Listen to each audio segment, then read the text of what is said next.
Twitch International Master Sparkle Horse on lichess, otherwise known as Slaggy, or my real name, William Paschall. We are an international master from the United States who lives in Hungary. I'm streaming from Budapest, Hungary.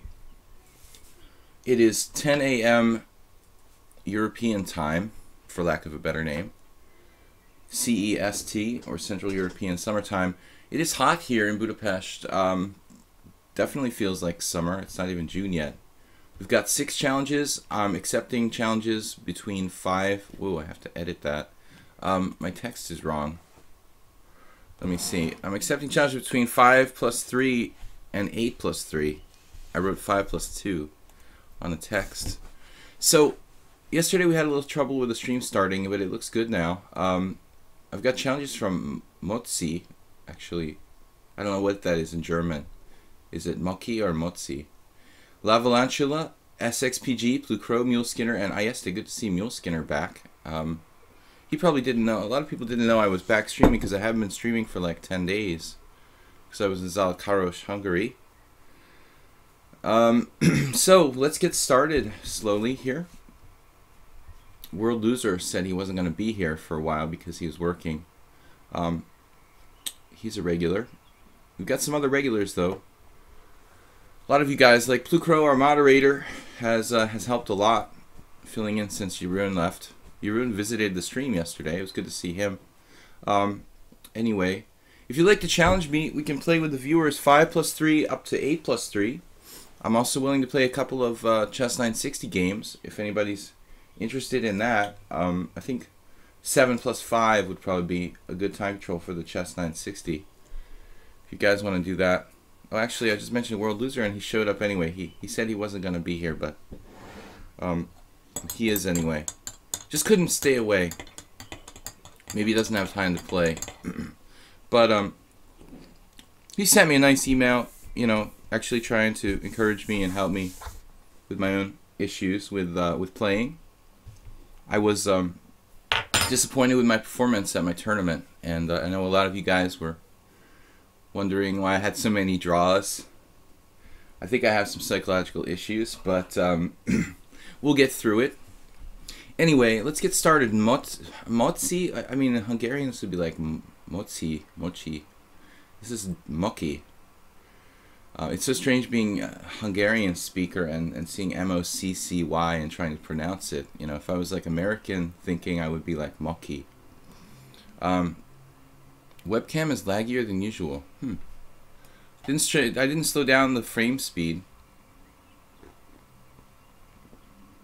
Maybe you're just paying more attention than usual. I don't know. It's all about perception. Maybe your coffee just is stronger than usual. I don't know. I didn't slow down the frame speed, and I don't have any drop frames, so could be some other kind of lag affecting my camera. I don't know. But I wanted to tell you guys anyway. We're gonna be streaming for a week and a half until the 10th through the 10th of June, and then I'm gonna be playing in another tournament. There's an organizer at Lake Balaton organizing a tournament at Lake Balaton here in Hungary, the primary Hungarian like summer resort, and they have an open, like a small open, and a GM round robin and an IM round robin. I'm going to play in the GM round robin. So you guys know, we're going to have some downtime again in the middle of June. Alright, let's get started and keep you guys waiting no longer. 8 plus 3 against Moki. Again, I don't know how to pronounce that in German. I mean, I want to say Motzi. E4. I played a lot of Knight F3 lately. It's kind of my go-to move when I don't have to think too much about theory. I can just play kind of systems like the Ready and Catalan and whatnot. But I want to play E4 and D4. I just need time to prepare a little bit more. Excuses. Maybe I should just play it. I know how to play E4 and D4. I've played probably more games with D4 than any other move, but you still don't feel that confident. You know, when you don't know the openings maybe as deeply as you should. Here I have no problem. All right, now the Berlin defense. This is an issue for white. Please forgive me if I cough or something. I'm just getting over kind of laryngitis I had last week. But knight f6 is a big problem theoretically. I'm just going to play like queen e2. This isn't as popular as its more civilized cousin d3. But I feel like it's less explored. Like people aren't as well prepared for queen e2. So it's kind of like playing the whirl against the normal Lopez. Arsenal fan Richie, another regular here on my stream. Thank you for joining us, guys. Just settling in, getting comfortable. I woke up a little bit late this morning and I had some food, but I was kind of running behind schedule, so food coma. No, I feel good. It's hot here. What about castling? Castling is the main line, but it's the Berlin sort of endgame thing, man. I mean, I don't want to trade queens and go into this theoretical ending that just doesn't seem to really promise white very much. So I would prefer to keep all the pieces on the board. That's why I'm playing queen e2 instead of castles. Castles, knight takes e4, and then d4 or rook e1. These moves lead to variations where there's a lot of exchanges of pieces. And in some cases, the queens come off. In the main line, the queens come off. So that's why no castles. Bishop c5 is probably the main move there. Actually, someone was mentioning bishop c5. d6 is okay.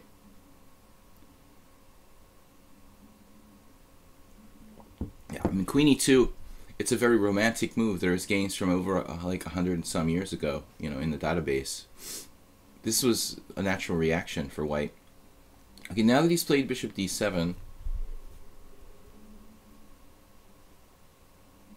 you know, I think I should be thinking about trying to play aggressively here with d4. Maybe I should just play it straight away. Is there any problem? I don't see any problem with d4 right away. We try to play like a whirl attack with castles and rook d1. The rook d1 coming over to support like the d pawn and maybe get the open file if the d file opens up. I'm just not sure about my move order, you know? I mean, maybe it's better to play castles first. Moki, sorry if that's not how it's pronounced again. He's trading the center pawn, which is a theoretical concession, but maybe has some kind of sort of tactical justification. Tactical justification, I don't know. Maybe.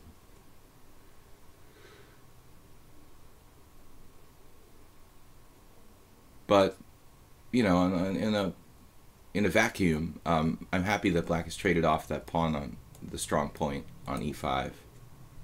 However, my queen is on the e file, so that could be an issue for me. If the e file becomes a battleground, you know, my queen might be exposed. So there it is, g6, very aggressive move. Now, however, black is 2 moves away from using that e file to his advantage, and I can just lunge forward here. I mean, this looks too good to be true. I don't think I can decline this possibility of playing e5 here. If I just sit there and play passively, you know, with like castles, bishop g7, I'm scared that he's going to play rook e1 and get that pressure along the e file I was talking about.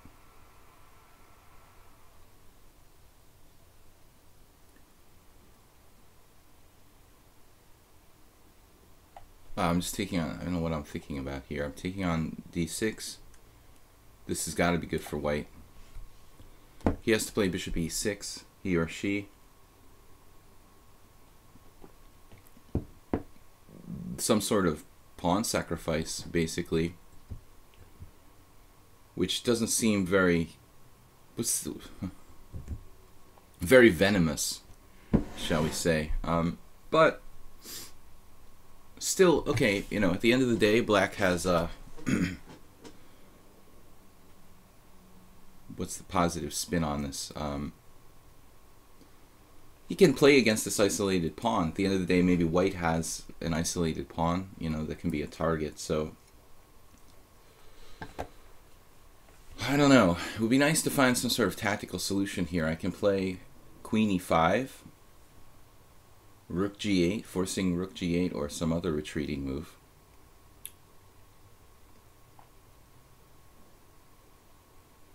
I'm not sure that really benefits me that much. You know, if he castles queenside, then rook g8 is hardly going to be an issue. I have bishop g5, maybe? Yeah. But bishop g5 really, at the end of the day, just forces him to play queen takes d6. I wonder if that's even a good thing. I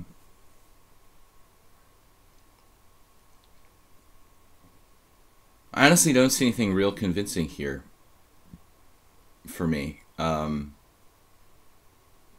need to complete my development, you know, and I don't have a knockout at all, you know. So I'm basically a pawn up. Maybe I should just simply take on c7 and go from there. If I don't, then I'm going to be...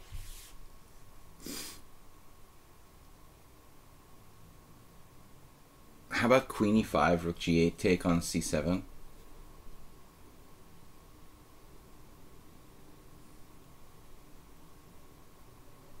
At the end of the day, I think I might be losing some time. Alright, let's try it. Every move wins. See, that's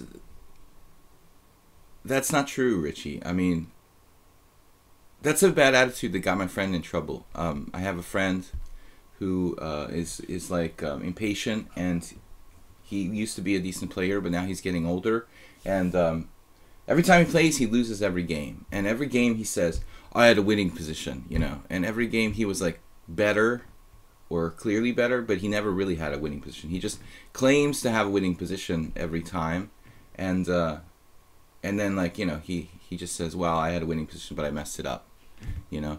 I was saying yesterday, like, there's no such thing as a winning position until, like, the guy resigns. You know, it's very important that you don't count your chickens before they hatch. So I don't think so, you know. I mean, I try to be objective, but I don't think that every move wins.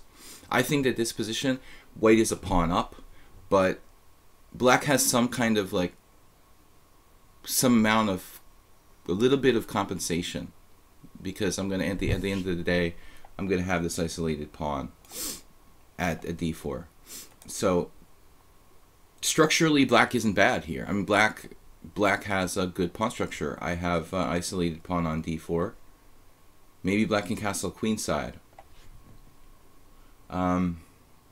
There, I don't understand. Like, he needs to recapture that pawn. So he just kind of...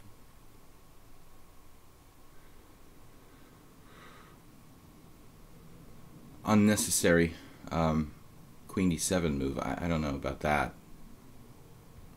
But even that might not be that bad, actually.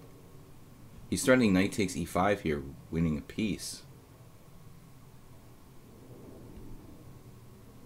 What should I do?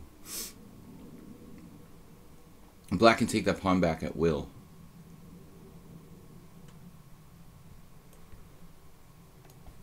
I don't know. I think that black has some compensation for the sacrificed pawn, honestly. I don't think this is a winning position, and I don't think any moves are easily winning. There's good moves and mediocre moves and bad moves for white here. I have my doubts about queen e5, to be honest. I have serious doubts, you know, that move might end up losing me time in the long run. Ironically, like, he played queen d7. This pawn could be rounded up, so it doesn't seem so bad for black. There is a problem with the king, though, you know. The fact that he, like I took on c7, he didn't take back, he can't castle queenside here.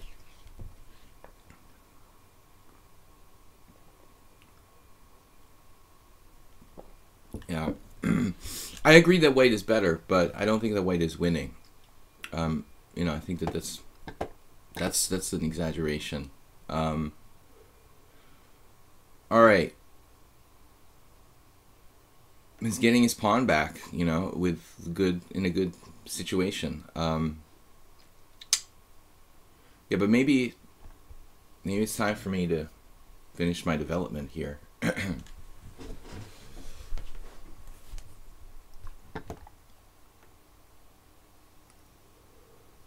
How about knight c3?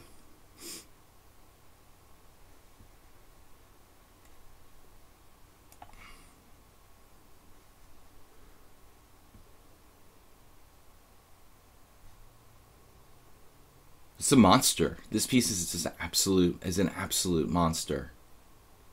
How could I not want to trade that off, you know? I mean, how could any other move be right? It's just such a strong piece. It's ridiculous. It's stronger than his rooks. But all the black's pieces are solidly posted. Now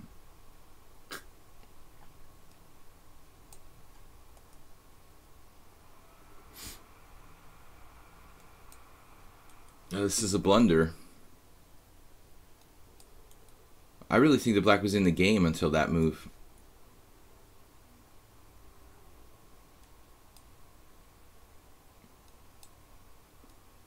And here I have to be careful. Queen takes d5, queen takes c7, bishop d6. I have only a couple of squares for my queen. But I'm a rook up. I think if we go over this game, you're going to see that black had some sort of compensation. Bishop d6.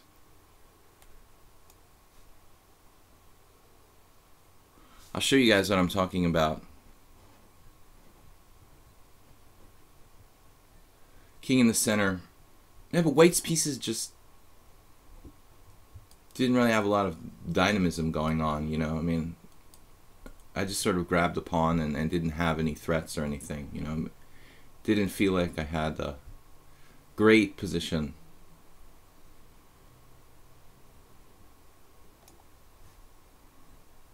Just a pawn up, like a matter of technique kind of thing.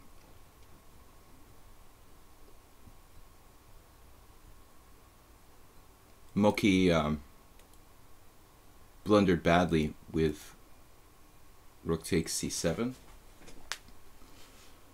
But if he plays anything else, like bishop d6, bishop d6 first, black has compensation to some level, to some degree, for the sacrificed pawn. I mean, nice bishop pair.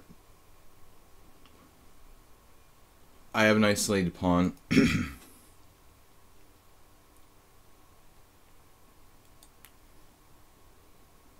King f8.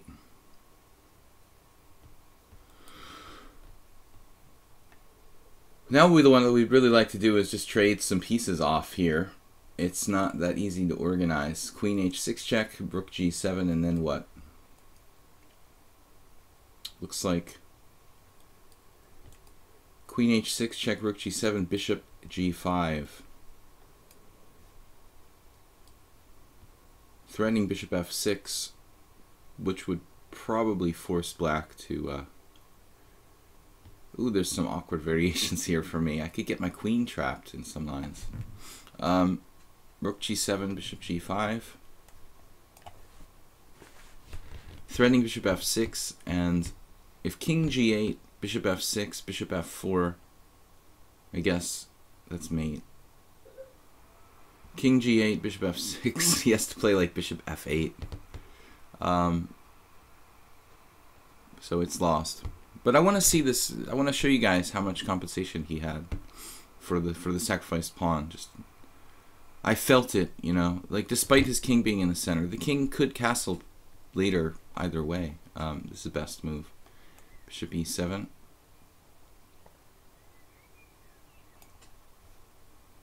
Now we're just clear rook up.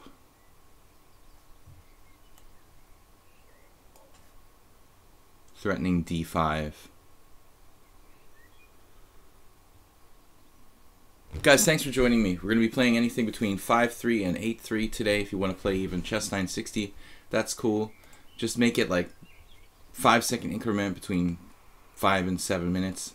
So, okay, I'm thinking first mistake, like I'm supposed to probably play castles here instead of d4. No? Okay, it looks like both moves are good. Alright. That doesn't matter. Okay, d4, and now queen e7 has been played a lot, or bishop e7, or a6 probably. A6 probably transposes to the whirl king's, excuse me, the whirl Roy Lopez or Spanish game. What did black play? ED here. Yeah, I don't see why you want to give up the center. There's no games. Wow. Yeah, here I thought I might have rushed it a little bit with e5. I mean, it's very tempting to play this move, but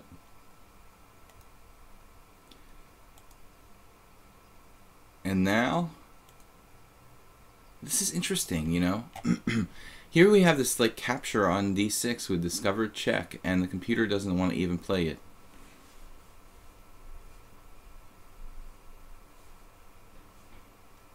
Like I should just castle or play knight to c3. So e takes d, bishop e6, and so at the end of the day, 0.7, 0.6, 0.8. So it doesn't think that I have even quite a full pawn up.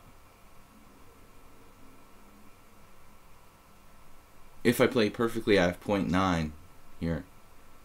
Was this my move, queen e5? Yeah. But I'm not sure if this is really the best move or not. We'd have to let Stockfish think for like 5 minutes, you know.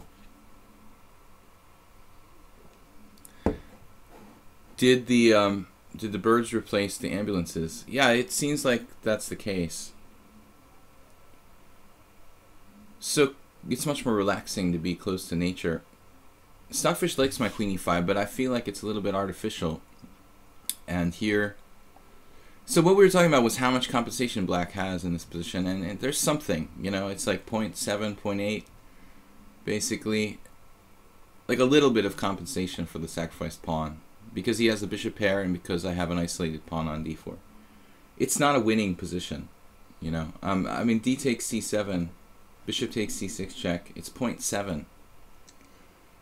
3/4, 2/3 of a pawn up, basically. Black should recapture here, but he went a little astray with like rook. Queen d7 was a bit too fancy, I thought. All right, guys, let's move on. SXPG.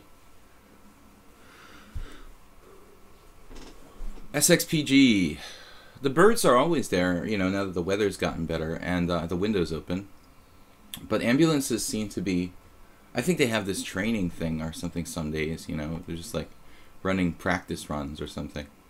SXPG, I'm playing the Sicilian, trying to be a little serious because I'm playing another tournament and want to kind of concentrate on a serious repertoire. I do play other stuff occasionally, but this is my main defense to e4. Sun's coming out here. It looked like it was going to rain earlier. Alright, now we have a question. Bishop e5 check. This is a pretty rare move.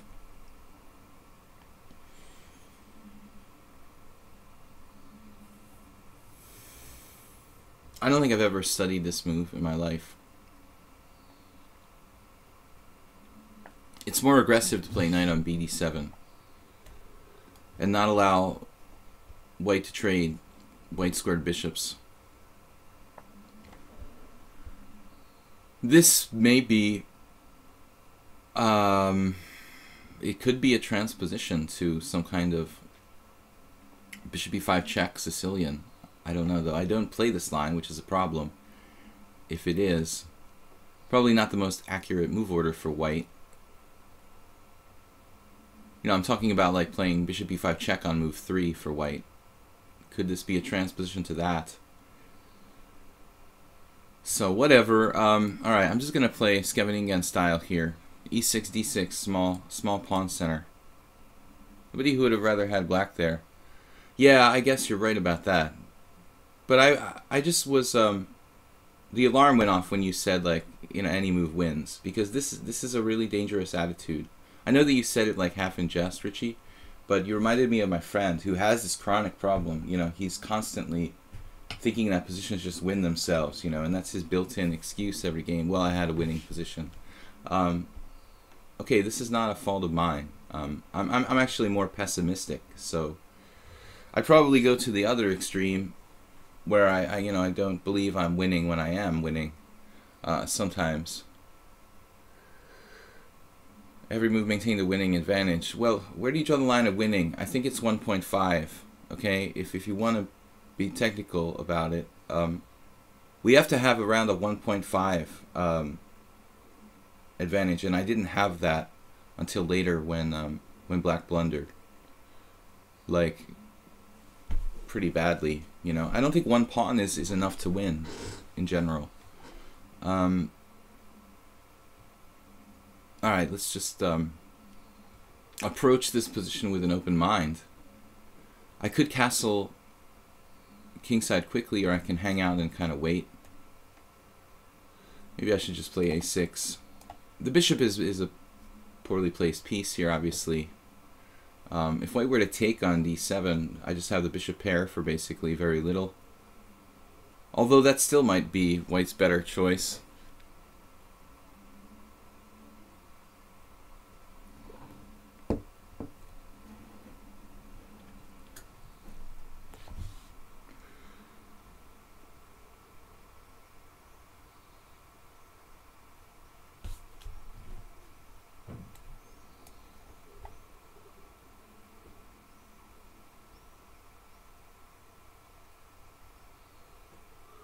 Queen c7.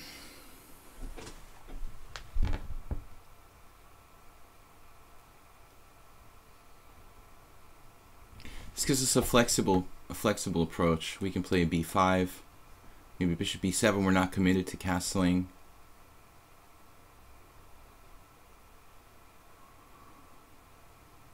There are instances where white can sacrifice a piece on b5 in Najdorf type positions such as this.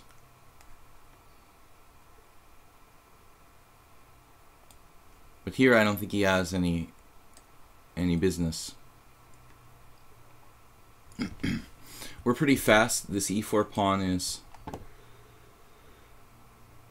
going to come under pressure. It's basically like an English attack for white, where he's played bishop e2, which is an unnecessary move.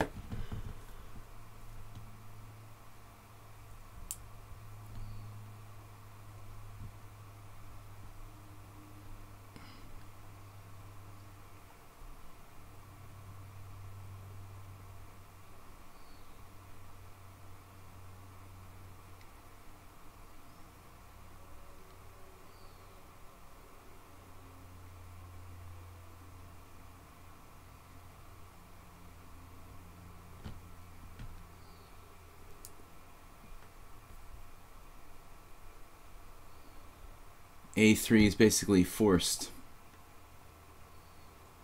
Now I think we should concentrate on developing our pieces, but we do have to mind this sacrifice on b5.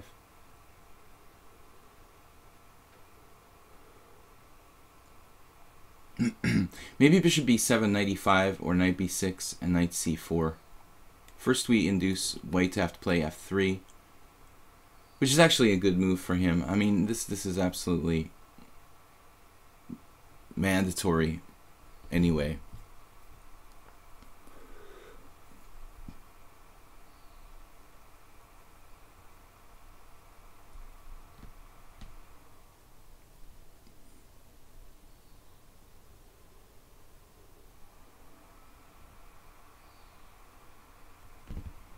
Now we have some questions. I think if I stalled here, if I didn't play energetically enough, white could slowly have some serious threats like g4, g5,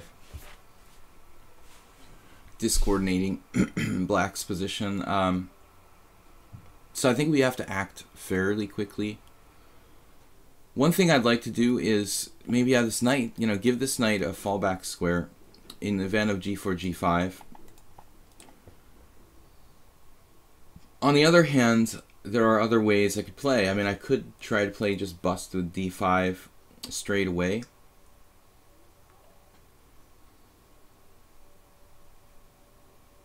Definitely nothing wrong with this move.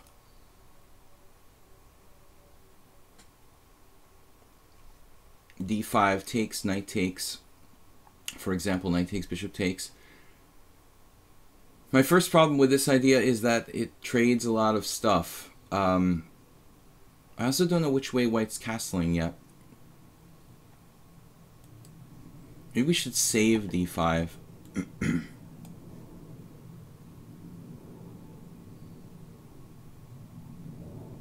afraid that I made a mistake. Well, maybe I'm going to have to play d5 next move. Depends on what white does.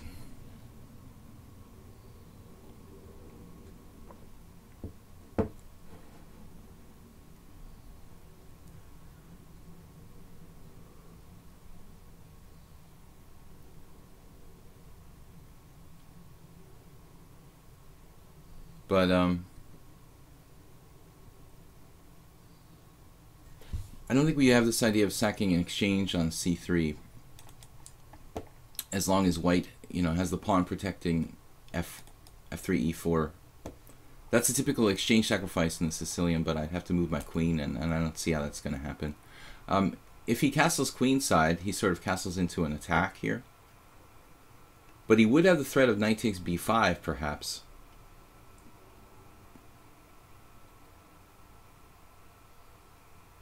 I was mildly concerned about that. Actually, knight takes b5, pawn takes b5, knight takes b5. I have queen takes c2 here. So that shouldn't work. He's only getting like 2 pawns for a piece. He can castle kingside, castle queenside, or play g4. Those are his primary options, and I think that black has a pretty good English attack here. Although my last move, I'm not sure this was best. Maybe it would have been simpler to just play something like knight b6 and knight c4. I mean, this takes away the possibility of, actually, maybe not. Maybe he's still threatening knight takes b5 at some point there. Not really. Yeah, I mean, knight b6 looks like a normal move. It is sort of falling into the category of moving the same piece twice, though. So, I mean, rook c8. If you see any games where, like, Kasparov played the black side of the English attack, he was very fond of developing his pieces, like b5, bishop b7, rook c8, etc., rather than some exorbitant maneuvers. Rook d1, I didn't consider that. It looks like a solid move. So now he's really threatening knight takes b5, so this might actually force me to play d5, essentially. If I play something quiet like bishop e7, knight takes b5, a takes b5, knight takes b5, even there I can play queen takes c2. Knight takes d6 check, bishop takes d6, queen takes d6. He has no threats, and I'm on the 7th rank with my queen, playing queen takes b2.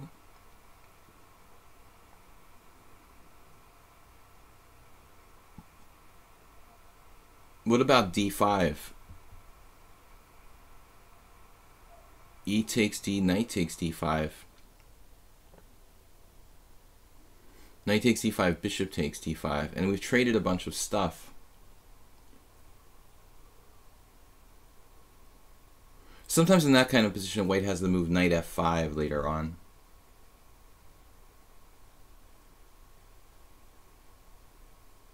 And he's going to have to guard his pawn at c2. So it looks pleasant for black, although I don't know that I'm a lot better here. I think that black might be slightly better.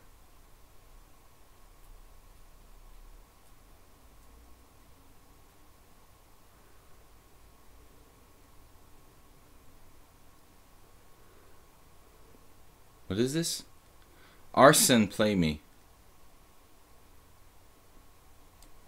Okay, I thought he was talking about... I thought he was talking to someone named Arsen. You know, that's a Russian name. Alright. So, knight takes d5. Well, we've got a lot of challenges, guys. That should do us for today. I mean, don't challenge anybody else, because we're probably not going to get to all 10 of these challenges. I've got 2 hours.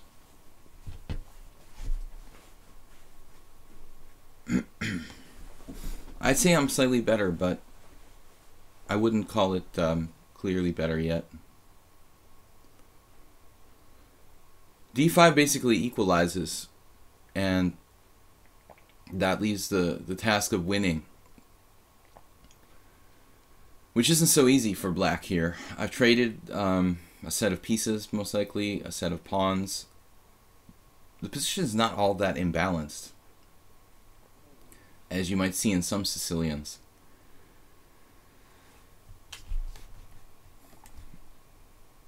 Now, this is what I'm talking about with knight f5 sometimes. Like, if my bishop were on e7 here, he might have that move. But since he has nothing, it doesn't attack anything if he goes to f5. It's not really a big deal. Actually drops the pawn on c2. I don't think that either side has a threat here, to be honest.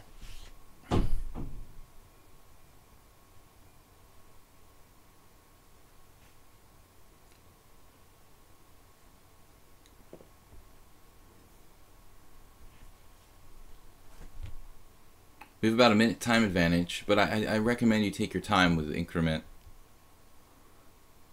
If he castles, I can play bishop d6, threatening the h2 pawn with check. And this is a passive move, which, you know, clearly lost the tempo for white. But nevertheless, it's not so bad.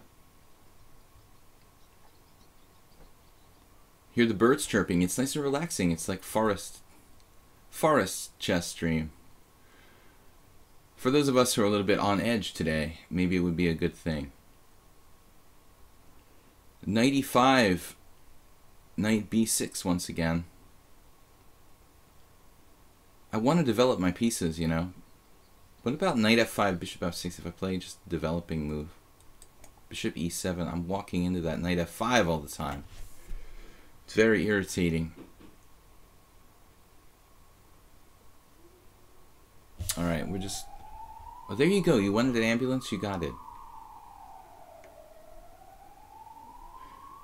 I was thinking knight b6, b3, bishop takes a3. No, he can't play b3. There's no tactics here that I overlooked. Black is slightly better.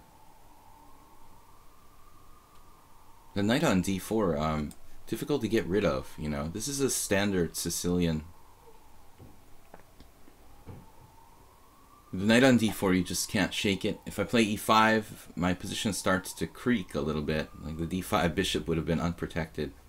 I lose a little bit of control over white squares when I push e5. Okay, so b3 just loses out of hand. Bishop takes a3. Maybe not. I mean, it's just a pawn, right? Maybe I'm exaggerating. That move loses out of hand. You have to play rook b1 or rook d1. This is what I was talking about. Unfortunately, I have bishop c3, which should be winning. Maybe he has some tricks here. Takes a6.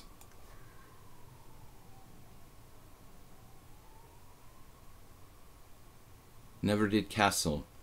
So that's the second game in a row where my opponent didn't castle. Neither did I. Well, guys, there was a really loud noise outside my room. I'm just going to check, see if there's some kind of monster coming or something. I'll be right back.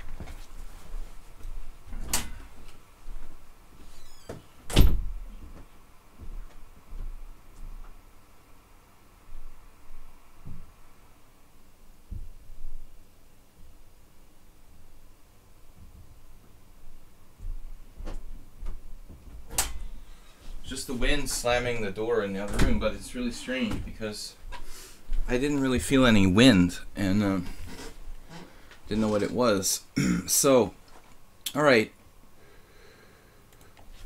Analysis board. Just quickly, let's review every opening, very quickly after the game. This is an unusual move, bishop b5 check. Wow, only 15 games here.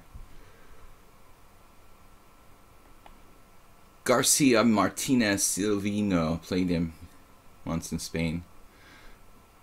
President of the Cuban. He used to be president of the Cuban Chess Federation. Okay, knight on bd7, and then we've got what? Knight c3, e6. Velimirovich Hulak, 1984. Velimirovich Westerinen. Interesting.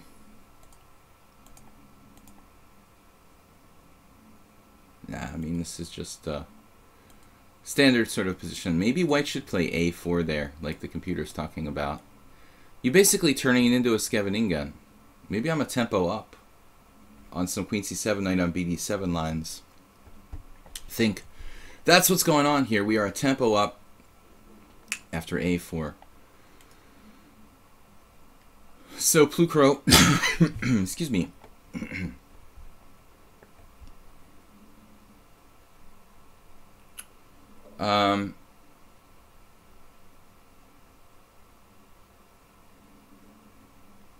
Alright, e4. Again, black again. No chess 960. It's 5+3. This is kind of a faster game, so I have to be on my guard. Lately, Plucro was playing me chess 960. Let's mix it up and play knight c6 on move 2. I also play g6 sometimes. And in the old days, I used to play e6, but I got tired of playing the black side of the Kyrie's attack. If you do play e6, you should play some kind of Kahn Sicilian, probably, or Paulsen.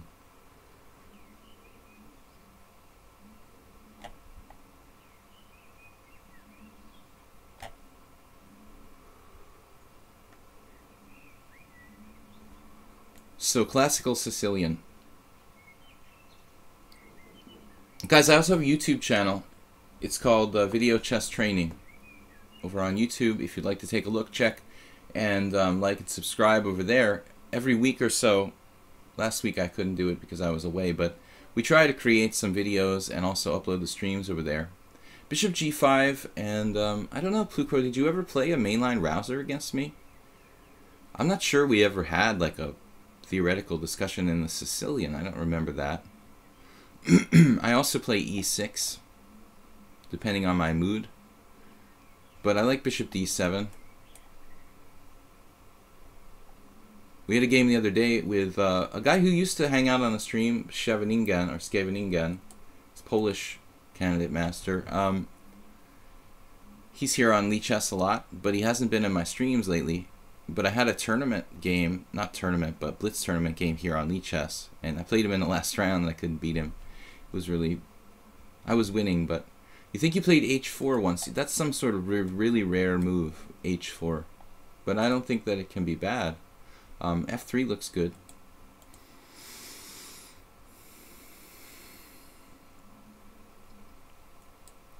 I don't know. Wait a minute. F3, huh?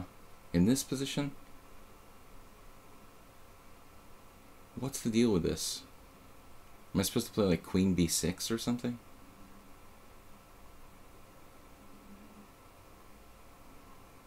F3 right away. Queen b6, knight b3, e6, queen d2. Well, we could try it.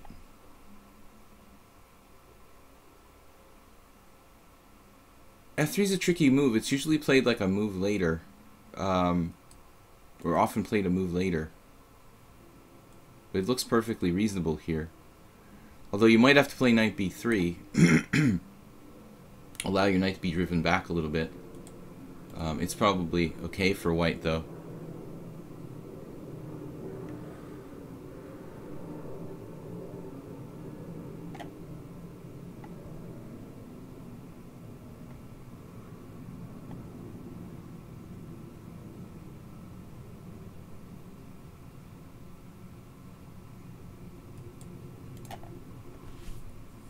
What other options does white have here?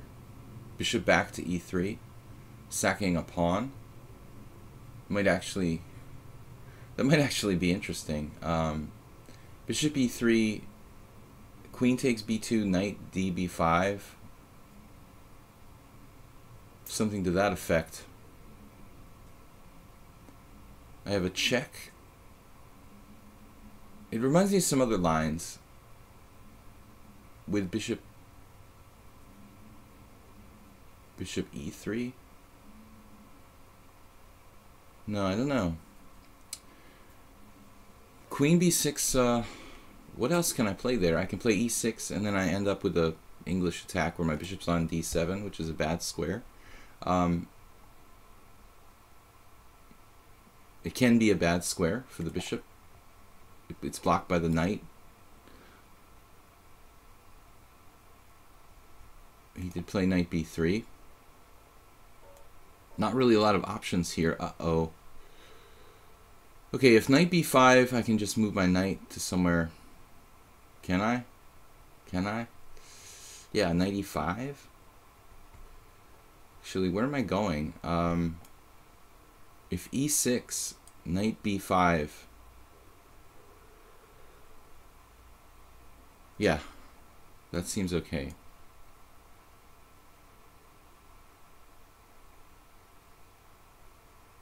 I'm not in love with the placement of this bishop on d7 in this formation. So I feel like I've been sort of tricked into playing a setup that I'm not really comfortable with.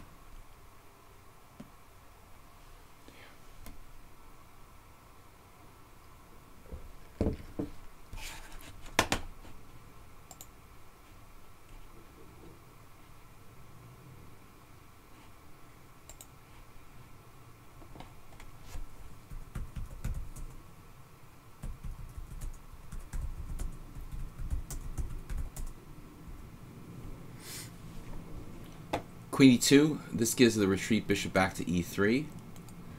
So we've got to prepare ourselves. Alright.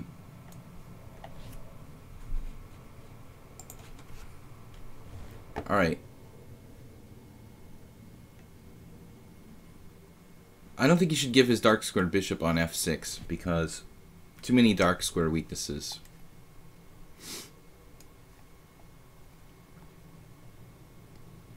Now it looks like a kind of normal position, but I have certain features of this thing I don't like here. Okay, if knight a4, b5, knight b6, that's okay. There's a hole here on b6, but I can live with that. You know, just play b5, knight b6, move the rook somewhere, and give up the bishop. That's okay, no problem. I'm not sure that white can do that effectively. He has g4. He could play on the queen side with like a4. Although I don't know how he plans to castle, I guess, kingside in that case. Welcome, everyone. Good to have you here on my stream. If I play b5...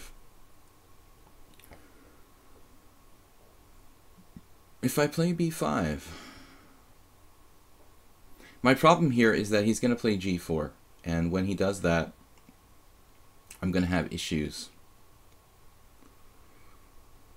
I'm going to have issues because my bishop is on d7. This is what I've been talking about. You guys are like, well, what's the problem with the bishop on d7? The problem with the bishop on d7 is that that's my knight's natural retreat square. So if we get into this English attack type of situation, I can't be having that, you know. So I'm going to go psycho here and play h5, which is the panacea. It's a panacea for black. It's always good. You can always play h5 and the dragon. It doesn't have any downsides. No, I'm just kidding. I mean, it definitely has downsides, but you see this crop up a lot. More and more often players with black and the knight or other. This opening, for example, even the Richter Rouser. Now he played f4, which I didn't really expect. Now I have b5, b4. I didn't expect f4. This transforms the position to something totally different. Okay, fine. Do that. Be that way. Sack a piece.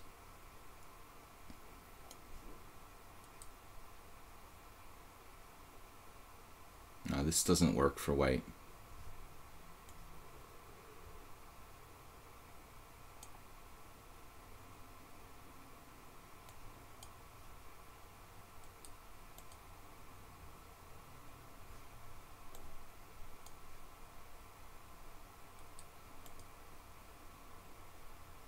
He's going to actually have one pawn for a piece. If I can grab on a2. This might even be better for me. Knight b4. Knight b4, rook d4, unfortunately.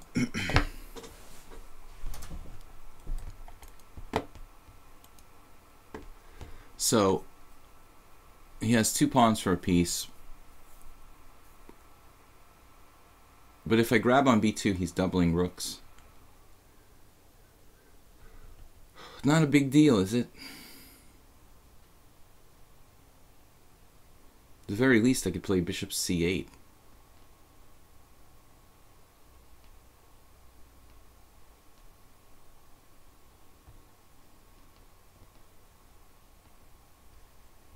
That looks perfectly okay.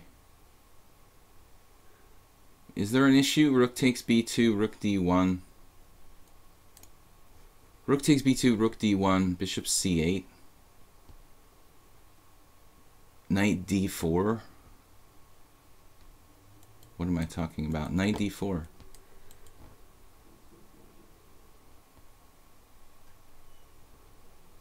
Knight takes d4, rook takes d4. And he's threatening rook takes e4. And other stuff too. Alright, let's try to remain calm.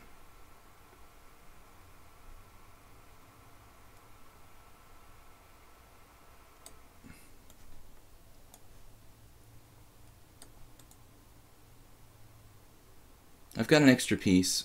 I could play knight f6.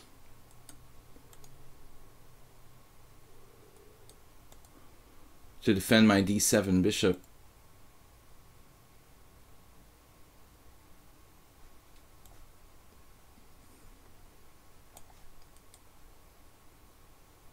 Nah, he's sort of going nuts now.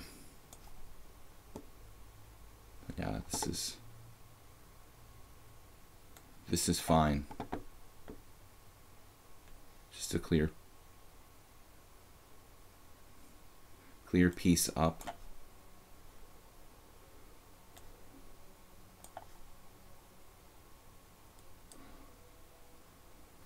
Clear piece up. Maybe life isn't that easy.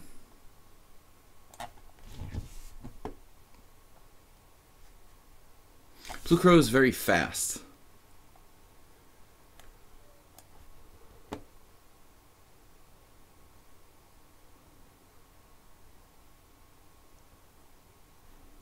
He's not going to give up without a fight. I still have to be careful here. Oh yeah.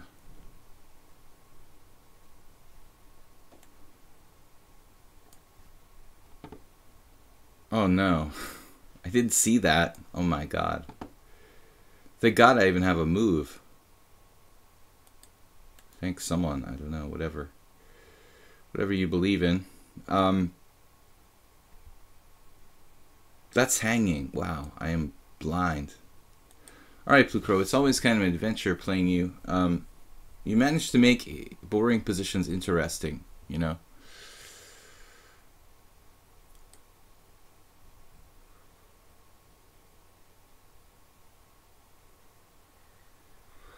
So, back to the stream here. Guys, feel free to contribute to the discussion in the Twitch chat if you want to. Mule Skinner I haven't played in a while. It's been a good 2 weeks almost. Everybody's playing e4. Alright, back to our usual grind here.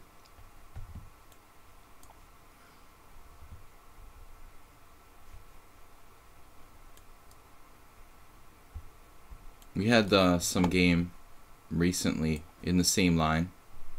Some games, I should say, before I went to my recent tournament.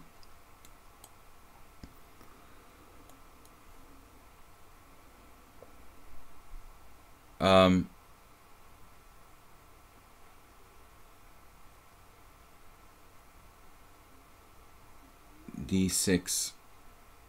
The main move is D5 for black. But there's an endgame there that I'm not real excited about. This is his invention, D4. Personally, I don't think it really makes sense. I told him this last time, that I think he should play D3. And that's kind of the main variation.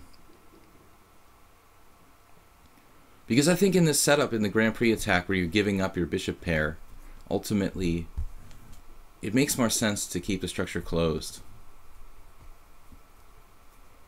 Now, last time I played computer line, I think pawn takes pawn, knight takes, and like, is this right? E5? But I've been just freshly looking at some variation that the engine. I almost resigned. I was freshly. That is highlighted now. Let's not highlight that.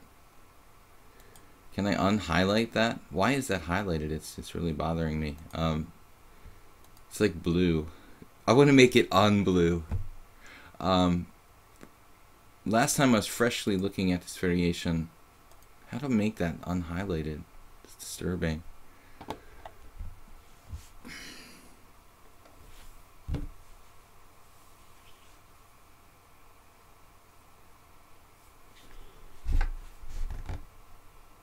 So I think I had just been freshly looking at the line with the engine the last time we played this, and I probably just took straight away on D4, and he took back with the B knight, and then I played E5. I don't remember how it went, that game. Now, A4 is okay.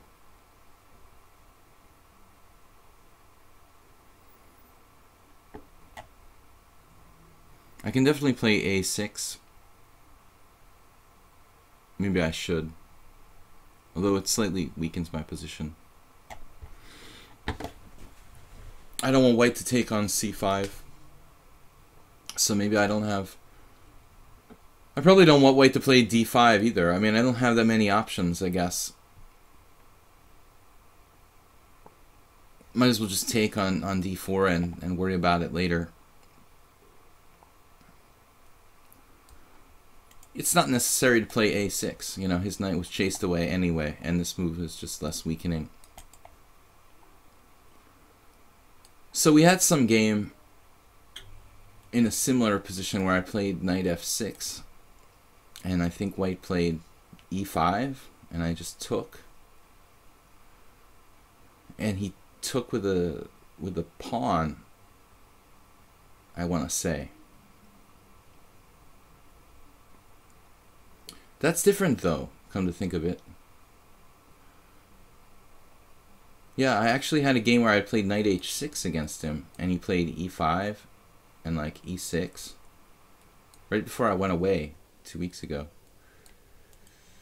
This is a little bit different.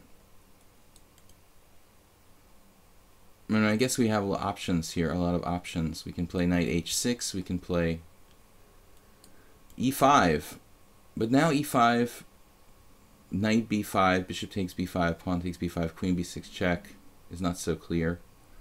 You know, actually, he's returning to B5, and then my pawn on D6 is becoming a weakness. If I play E5. So I think I prefer not to do that. There's an interesting line here, knight F6, E5, knight E4.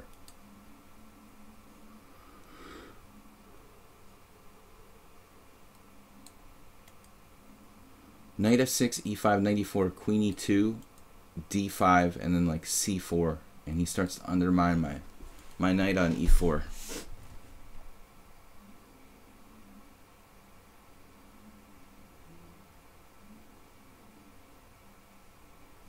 I don't know. Yeah, if you don't see this stream, just refresh the Twitch stream. It oftentimes requires you to do that. I mean, it's just part of life. We have to refresh the Twitch stream here too. I have to do it myself pretty often. But thanks for joining us, and I hope you enjoy the games today. Knight on B takes D4. I have to develop my king side, but I'm stalling because I don't know what to do. You know, Knight F6, E5 is kind of weird. Take Knight G4, E6. But that actually looks okay for me. Bishop takes E6. Takes Knight G4.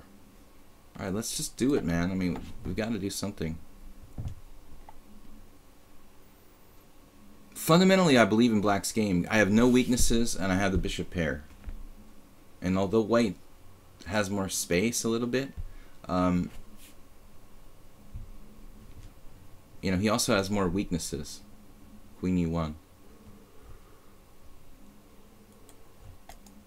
Played very quickly.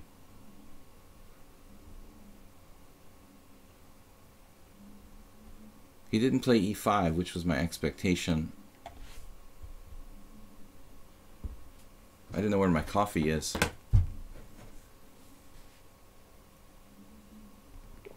I think we've got a castle here. And then we've got to be careful. He wants to play Queen H4 and some standard sort of attacking ideas on the king side. But I've got to believe the black's position. I mean, okay, he can't do it right away because of knight takes E4. But at some point, it's going to become a possibility. Maybe he goes E5 and then Queen H4.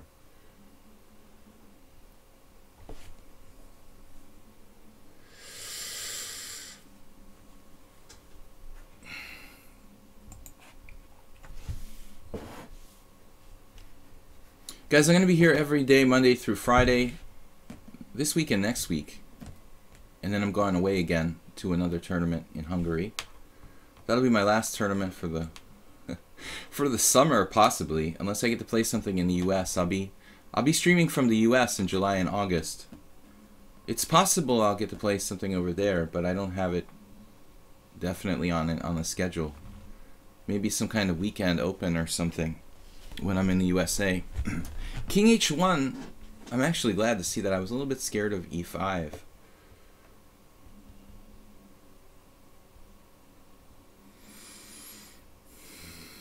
I'm scared of everything. Okay, bishop C6. Giving back the bishop pair. Well, it's actually not a bad idea. I mean, gives me my knight a square on D7. Gives me my knight a square. Knight needs to be going somewhere in the event of E5. It forces his hand too. We're going to run out of time soon. Actually, I hate this move though. It seems like going against principles to trade the bishop that I kind of valued.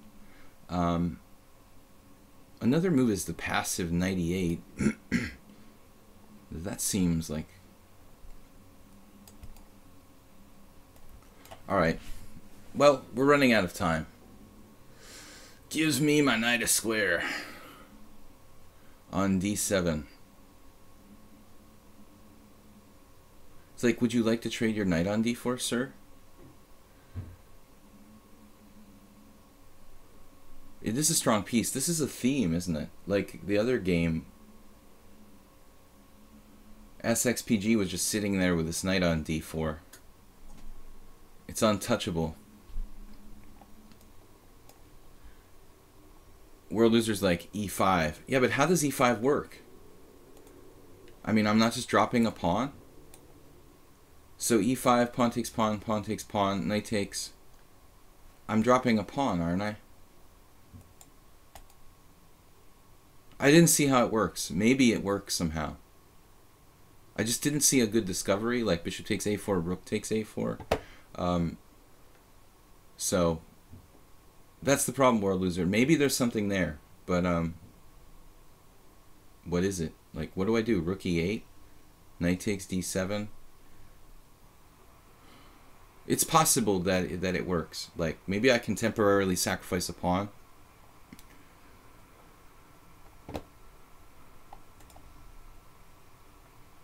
We should definitely look at that after the game. e5 and rook e8. e5, take, knight takes d5, rook e8, knight takes d7, queen takes d7, and then I don't know what he's going to play. Maybe like rook f4 or something, protecting his e4 pawn. Artificial, but it might hold on to the pawn. I don't know. We'll take a look after the game. But with my clock ticking and whatnot, this looks okay for black. I would evaluate this position as about equal. Yeah, and I don't know here.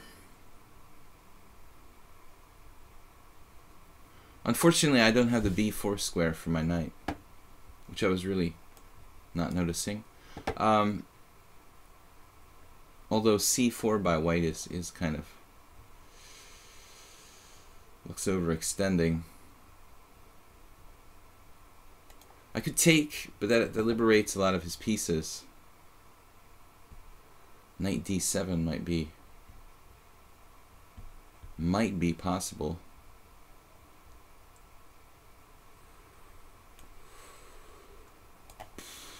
Looks like a 11 fish variation of the dragon. That is where white plays like an early f4 in the main lines. Open Sicilian dragon with f4. Sometimes this pawn on f4, as is the case here, blocks the bishop on c1. Of course, he can play f5 as a pawn sack probably. He played e6, which was my main line.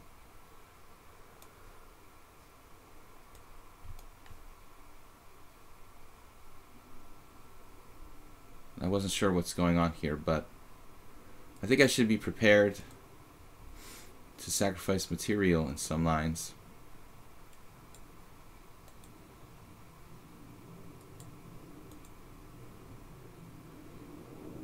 Looks like I'm actually losing the exchange, which I did not count on.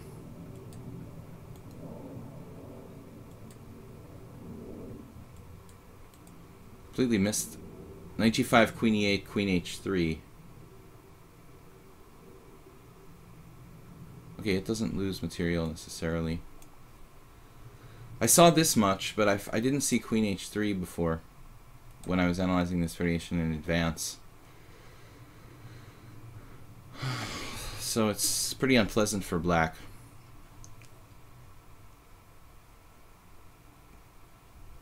I'm gonna have to give up my dark squared bishop.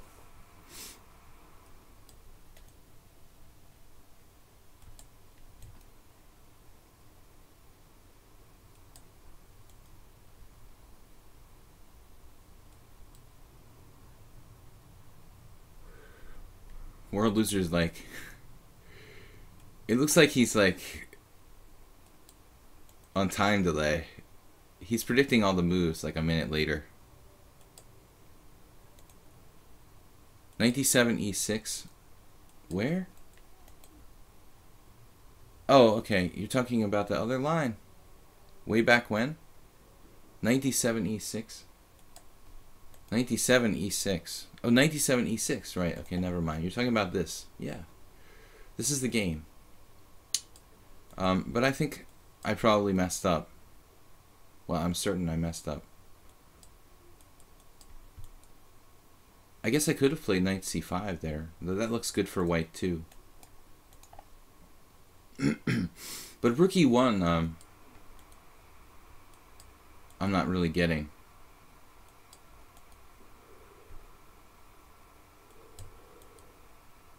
We could sack a pawn here.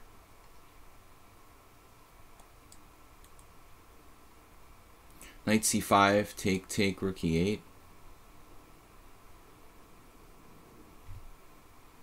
What's up with this?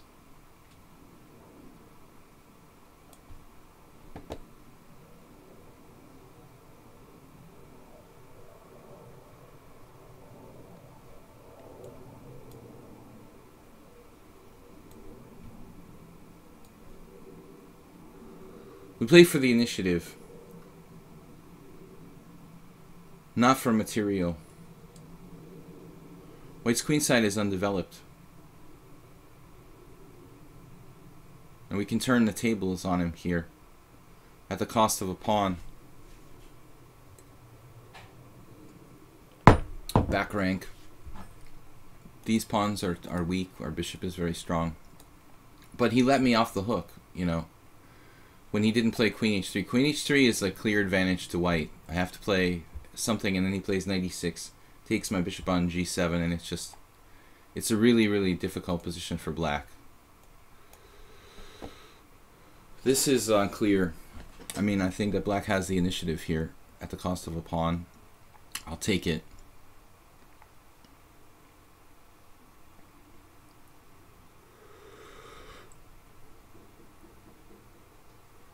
I mean, not like I'm winning, but at least I have play.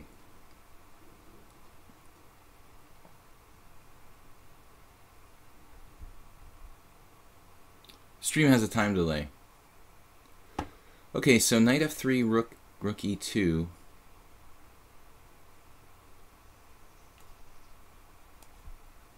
For lack of a better move.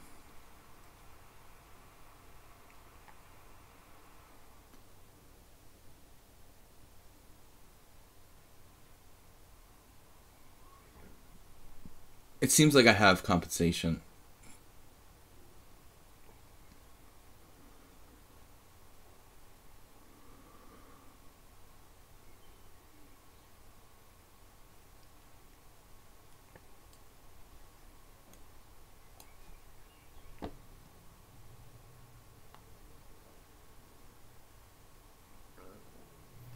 Now there's a slight issue of back rank checkmate for both sides.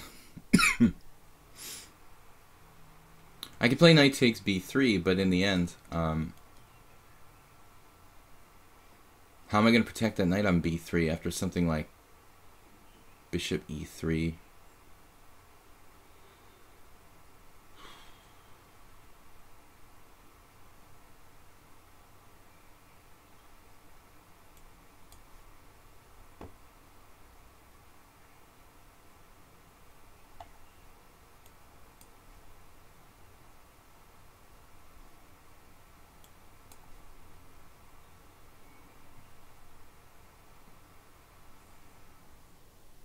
Now it's just slightly better for black.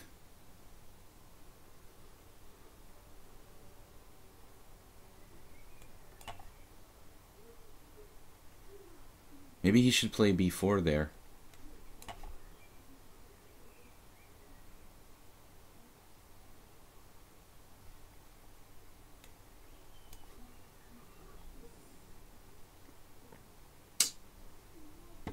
Unfortunately,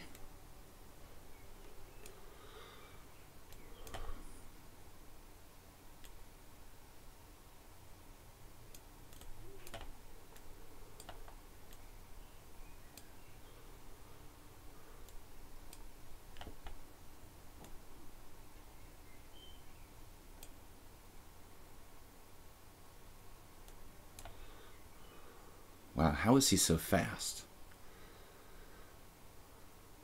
1900. Oh, man.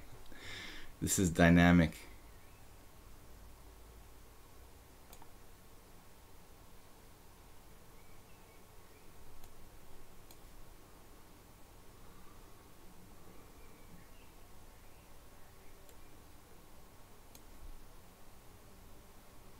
Objectively, black's slightly better here. With the passed pawn. Probably it's a draw, maybe, but how are you going to stop this pawn? It's not that easy. Active king. Maybe you can sacrifice your last piece for the d pawn. If you could trade off the pawns on the king side, sacrifice your knight and draw like rook against rook and bishop. By the way, there was a game. There was a game at the computer thought I was only a tiny bit better there. Not that position. But I think that black's got chances here. It's not that easy with this passed pawn.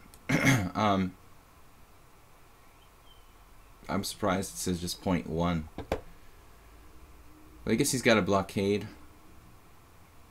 Maybe it is a draw.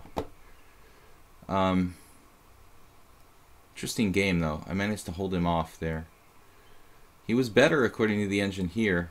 Queen h3, I thought. World Loser was talking about something else earlier, e5. The best move according to the engine. Yeah, this is exactly what the engine says. F takes e5, d takes e5, knight takes e5, rook e8. Computer variation. Though it's difficult to come up with that. Like, I'm down a pawn here. And then what am I going to do after bishop f4? Knight h5. Knight takes f7. This is fine for a computer, but it would have been hard for me to find the move queen c7 in a blitz game. I didn't even see bishop f4. No, so here, objectively, bishop c6 not so great because of this. I wanted to play knight d5, but then I realized that I didn't like c4 that much. It's still probably better for me to play knight d5. And then in the event of c4, I could play something like knight c7. So instead, I played this, giving him e6 with tempo. And here I should play knight c5, probably. But now it's much better for white. Knight g5. Queen e8 and queen h3. For some reason, Muleskinner didn't find this.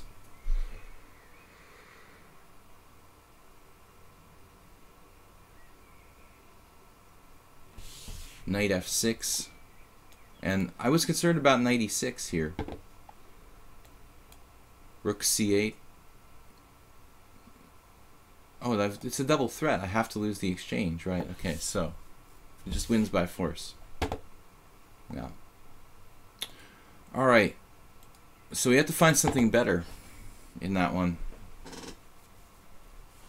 How does bishop f4 work? Well, it just defends the knight on e5, and yeah, but I mean that variation is computer stuff. You know, even if I had seen that far, I would have like seen bishop f4 and probably given up on the variation for black in this time control. Maybe in a long game I could have worked it out, you know. Yesterday with the same line against Ayeste, but I played c6 a la Salah Salem. Salah Salem versus John Paul Wallace from Isle of Man last year, where he sort of slimed John Paul from a lost position. But I'm going to prefer bishop g7. This is what we looked at yesterday, and it seems like a much better move.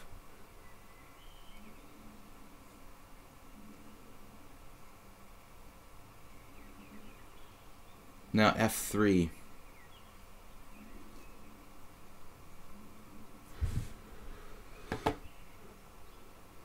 We start thinking about c5. You know, typically that's usually a good answer to f3 in most Veresov type positions, but I've got to be careful about several things, like knight here. It looks like I could answer knight b5 with knight a6 comfortably.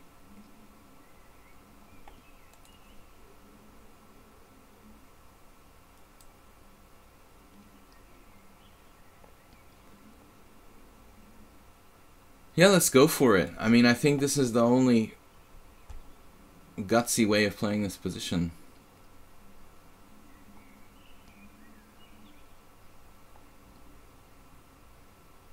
It's basically like a Chigorin reversed against the Catalan. You can play positions like this with colors reversed, say like knight f3, d5, g3, knight c6, d4. I get that all the time when I'm white. Now e3 is a very quiet move, and I think that we forced a kind of concession from white. You know, I mean, it's scary if he plays for e4, but if he's just playing this, then black should have no difficulties whatsoever.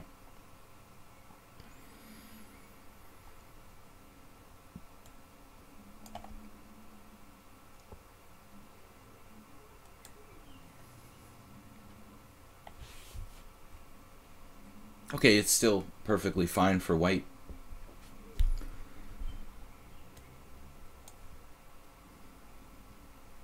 It's a reverse Chigorin if you want.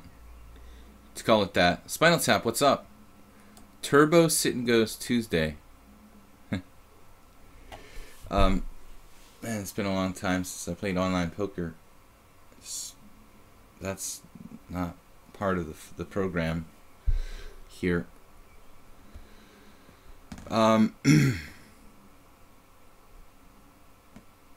Somebody called B Serious is watching. What's up, Spinal Tap Chess? Have you tried that full tilt game mode? Full tilt. My God.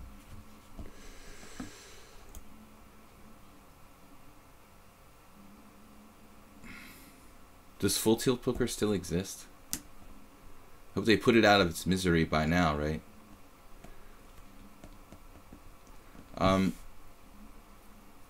Anyway, knight to c6.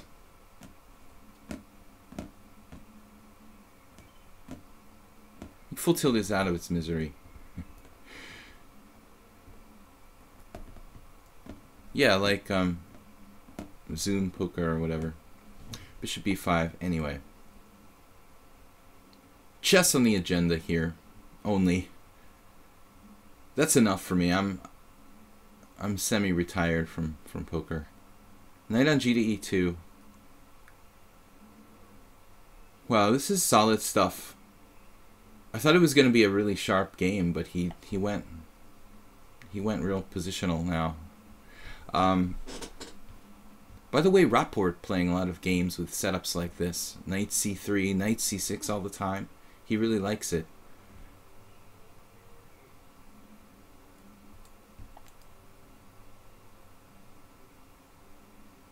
This looks like the kind of structure Black, Spinal Tap would like. He likes the Caro-Kann. Panov with g6, bishop g7. Or no? Exchange variation with g6, bishop g7. Sorry. Sorry, Spinal Tap. Talking about something else. Yeah, this is really not very dynamic for Black, is it? I have no idea what I'm supposed to do here. I want to maneuver. My bishop is bad. This is a position for knights, not for bishops.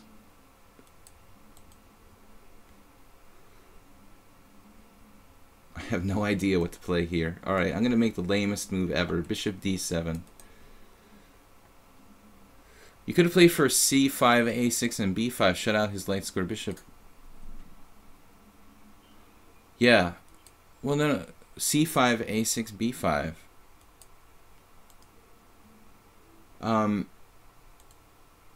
Well, I did play c5. But then after bishop e5, where are we? e3. Yeah, well, I can't make that many weaknesses right away on the queen side. My c5 pawn is hanging here. I mean, it's a little tricky, how you're going to deal with that. And if I play a6, I mean, after that, there are some weaknesses on the dark squares that white might be able to exploit with knight a4, knight c5, or something like that. So you have to be a little thoughtful. It's not necessarily always good to say play like a6, b5. That can be a good idea. I mean, you are talking about this position, right? The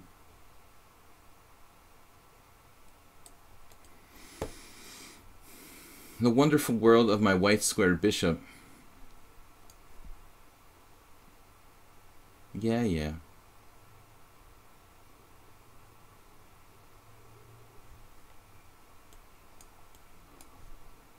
He's like uber positional. I don't know if this is a good move, rook e8, actually. I'm playing it like a Queen's Indian. Ayeste is a really, really solid player. Sometimes when you see this type of setup for white, basically this d4, bishop f4, knight c3, I normally start to think I'm going to see this really aggressive attacking style, like Mark Hebden or something, but Ayeste is playing it like a really solid sort of thing. Well, I played rook e8 to play like bishop f8, and defend my knight so I can play, eventually kick him out without trading bishop f8 and knight d7 like in a Queen's Indian or something. And rook e8 helps to support e5 later on.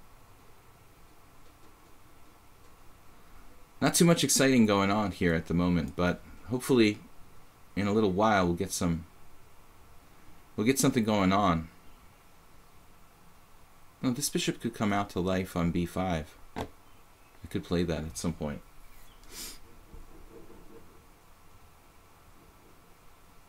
Giving up the light square bishop was a good concession. Yeah, I want to say it's fairly standard in any kind of Chigorin type of lines, you know, to give up your bishop's period. It's a closed structure, you know, so it's not unreasonable to do that.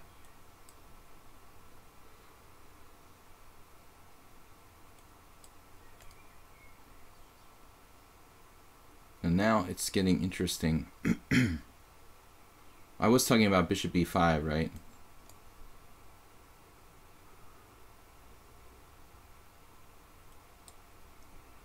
Not a tactical game here today. Pure strategic play by both sides. You could take his bishop, knight takes, but my bishop is a really passive piece. I mean, I'm happy to trade this for a knight in most circumstances. Although we shouldn't just trade pieces blindly under any conditions. Where Luce says, I like the plan of castles queenside and g4. Yeah. I mean, that's what I'm talking about by attacking, you know, attacking style. That's what I expect when I play this kind of player, you know, playing bishop f4, knight c3, queen d2, f3. I'm not expecting him to play this solid style like he is now. I'm expecting something more like wild, and it just never materialized. Redundant knights. You're making me not want to take that knight on d3.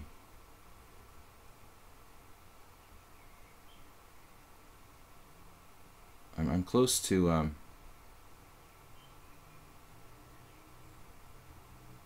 you know, it's very tempting to play for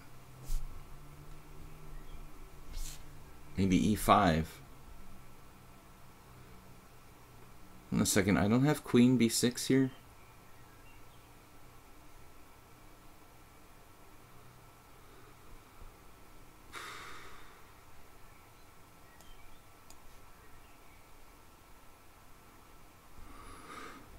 He found that move.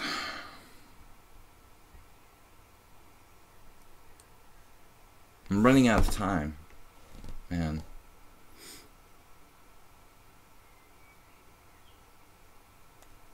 I'm gonna take his redundant knight. Whatever. Alright.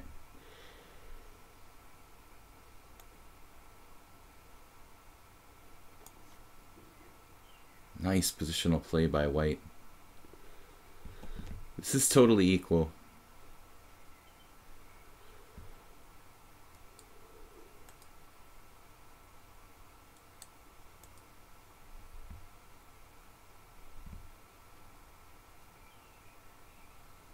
Maybe I have e5.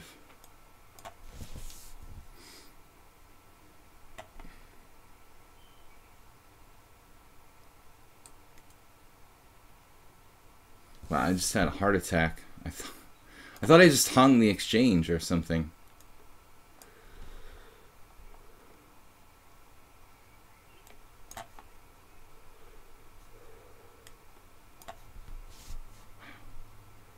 Good player. This is a weird move.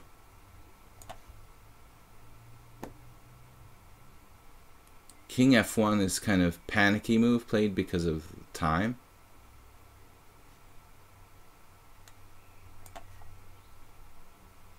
What am I doing now? Goodness.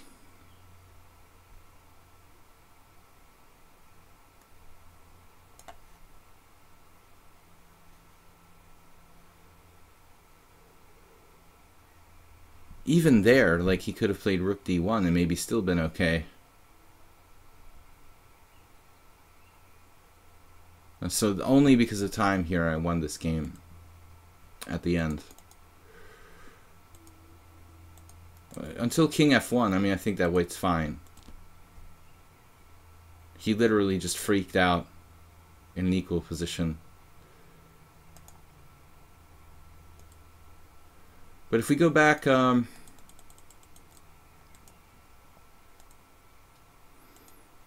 is not the main move here. Most players play bishop h6. Dominguez, Grishuk Dominguez, 2014.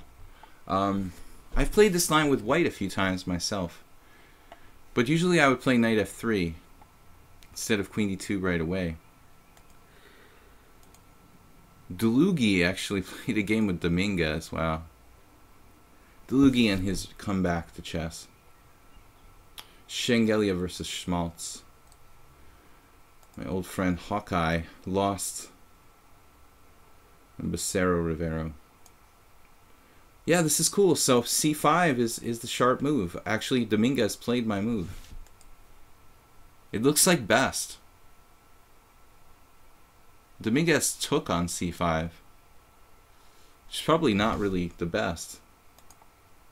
Just knight c6 and black has a good game, I would think. Huh. Dlugi. Yeah, this doesn't look right for white. What is Dlugi doing? I mean, it could have been like a rapid game or something. Knight b5. I'm definitely going to take Dominguez over Dlugi.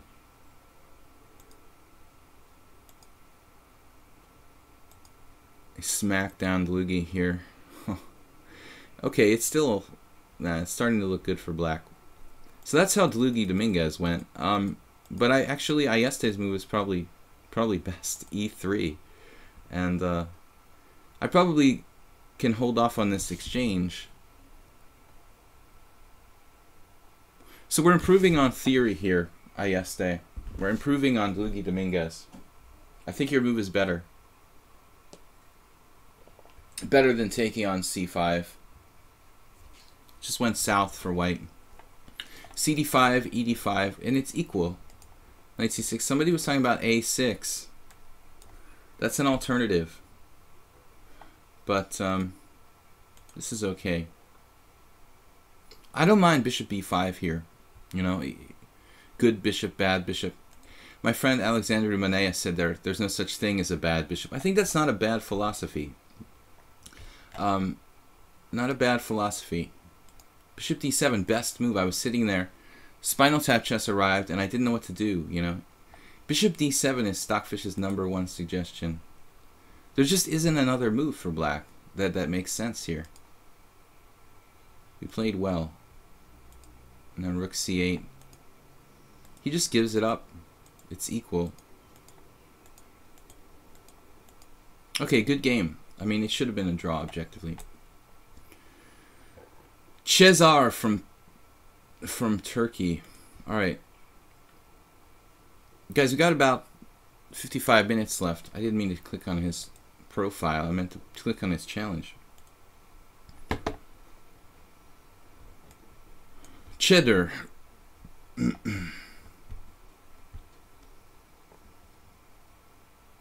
Yeah, no, I think you improved on Dlugi. Dlugi giving up his center pawn with d takes c.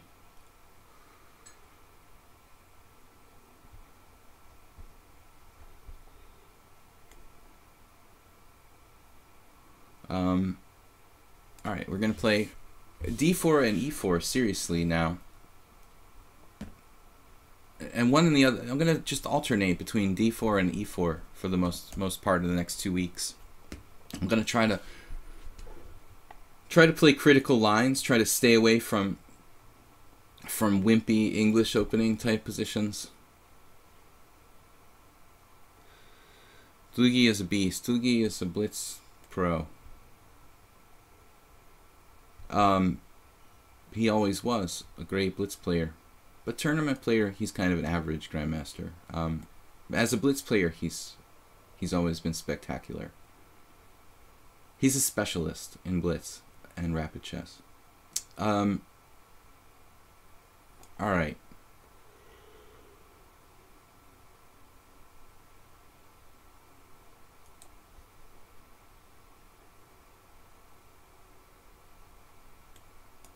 Classical King's Indian.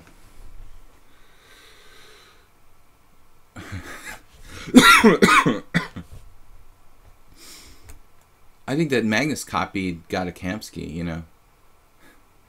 Everybody's like, Lugi copied the Magnus style. I mean, this has been in existence for 100 years, you know. I mean, if you want to copyright Bishop F4, you probably have to go back 100 years to Akiba Rubinstein, you know. Fashions just change, and people start resurrecting old openings. Bishop G4 now. So Magnus doesn't have the copyright on Bishop F4. You know, in recent years it's probably Kamsky, and but historically it's just a really old opening that we can point to games by Rubinstein from over 100 years ago. You know, where he played exactly the same as the modern games in the Bishop F4 London system. But it fits Magnus's style, you know, this sort of doing nothing with very good technique. It's an opening that makes sense for him. Bishop takes F3. We can also take back with the G-pawn. But I think that's kind of... This is inaccurate for black. He's supposed to play knight D7 or knight C6 here. Now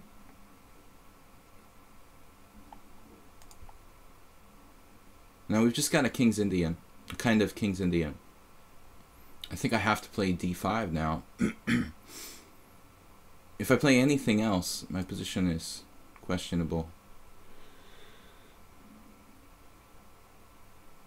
I don't understand how Nakamura plays the same opening and still beats everyone. He's faster.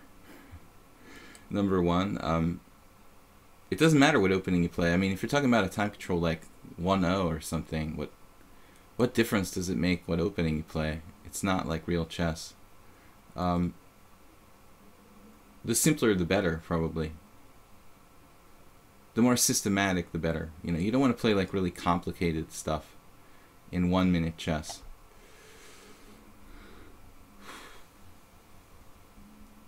Thinking about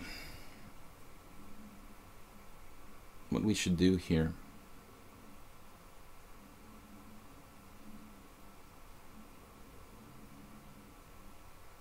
We could try something hyper aggressive like G5 or G4, if you will. Getting ahead of myself, but G4 or H4. Trying to take it to the king's side. I'm not sure objectively what the best is for white here. We can also play real simple like Bishop E2.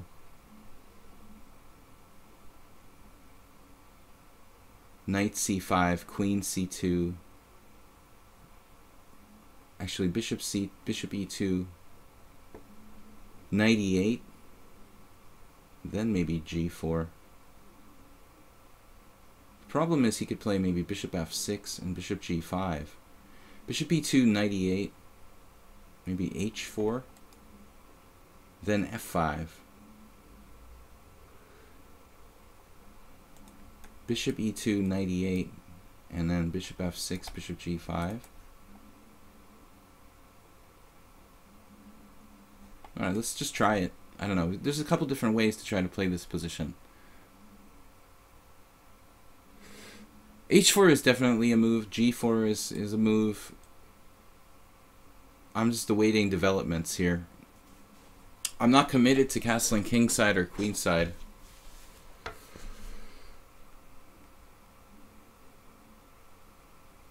It's a matter of style. But I mean, this is just not really a correct King's Indian for black. He's traded off his white squared bishop. Craig Jones did that against me once. If I play a normal classical King's Indian here, which I did against Craig Jones 20 years ago, and I castle kingside and play it like a normal King's Indian, he doesn't have a bishop to sacrifice on h3 and checkmate me. You know, I mean, that's the problem. You know, you don't have a white squared bishop to checkmate me with.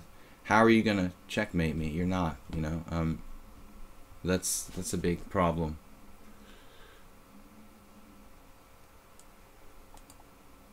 Now, the problem with the people that suggested h4 is that black plays h5 okay? And it's not that easy to break through. But if black didn't have h5, I think that h4 would definitely clearly be a good move. But it's not that clear, h4, h5. Still not bad for white, I would agree.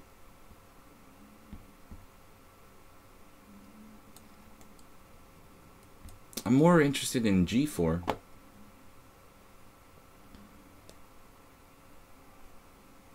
Maybe g4 first.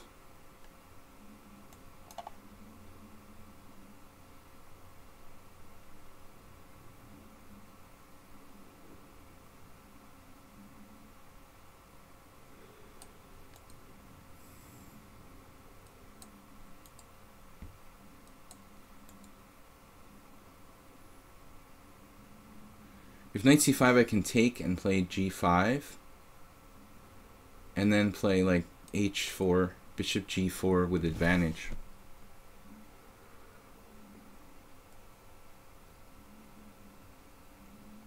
It's not that clear though.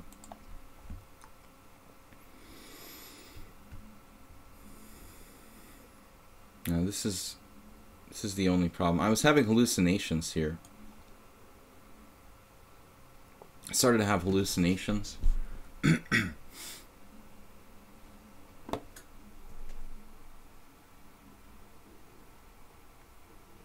Ah, 83 games. Okay, b6 is solid.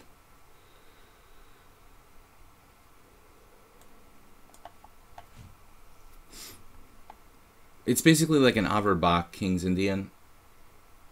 We'll have to find Ivan Sokolov and get some training. I never played the Averbach in my life. But the idea is that you leave your king in the center. I mean, sometimes the king castles queenside. Sometimes you can walk it over here to like g2. The Averbach is like the only variation of the King's Indian I never played. Literally. I think I've played every other possible variation against the King's Indian with white. Yeah, b6 is... Well, I mean, you know, it's about recapturing on c5. And you mentioned that the b5 is weak, but you know what? Honestly, it's not easy for me to do anything with that, you know? I mean, a4 I don't like. We could try to play on both sides of the board. Korchnoi style.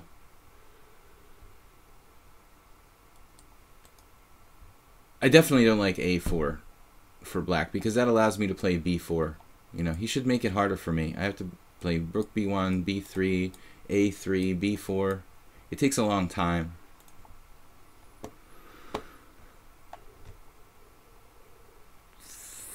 Now there's this issue with, I guess I should play like rook g1.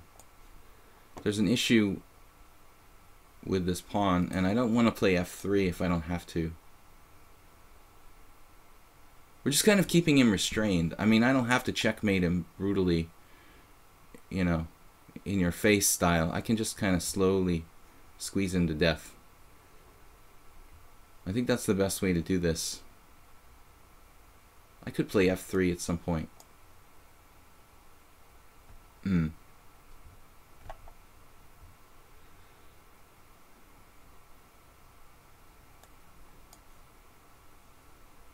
I have played the Petrosian variation for white, which is sort of similar.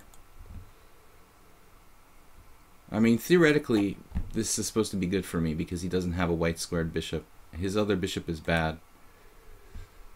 That's not likely going to see a real bright future, the bishop on g7.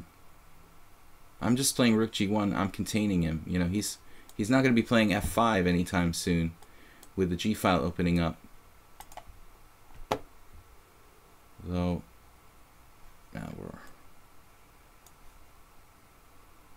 now here's where we might start to see, you know, the drawbacks of b6 or whatever. I mean, still he's facing c5 if he doesn't play b6.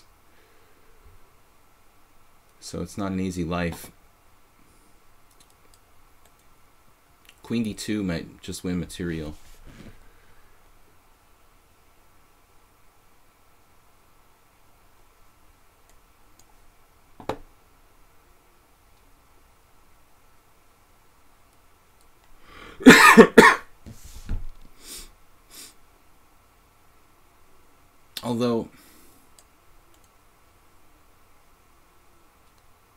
there is that move.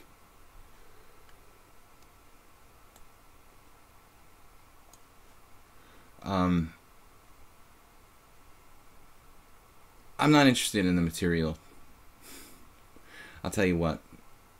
We'll save that for later. Yeah, we're looking for more. If I play pawn takes pawn, he's got knight on g5. So I'm going to close it up. Try to get a knight on f5. Maybe. Win on the queen side, though. Now we just put our king on g2, and we win on the queen side.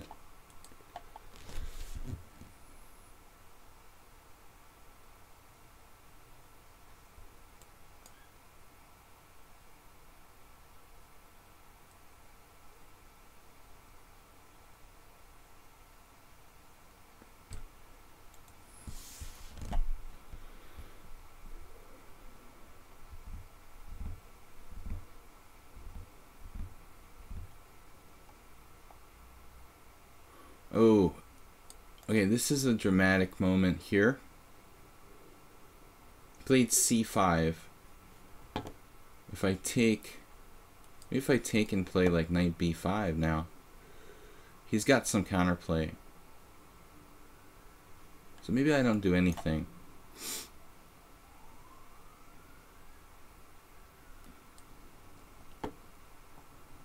We should really have enough to win. I mean, just on the A file alone.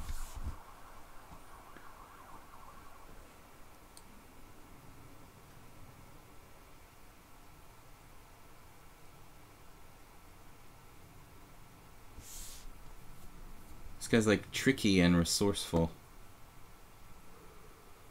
Knight b5 here.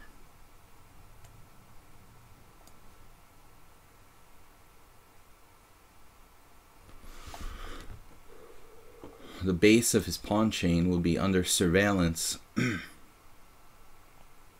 Perhaps we should just take on c5 and then take the A file.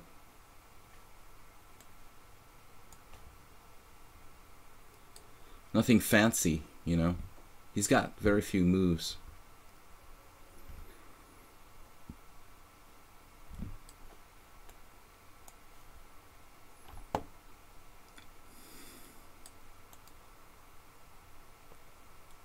We should really be able to exploit this. And knight a6 now, queen a5.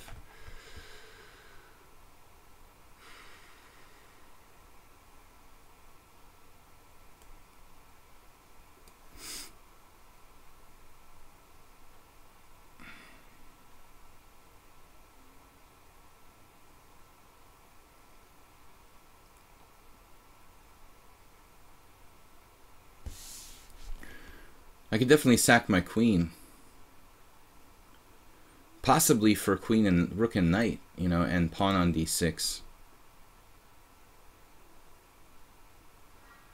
In some lines.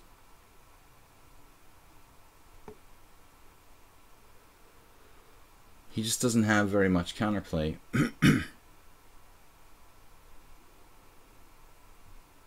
Guys, we're going to be streaming for another 40 minutes or so. Chevron pawn structure. I like this chevron. Right.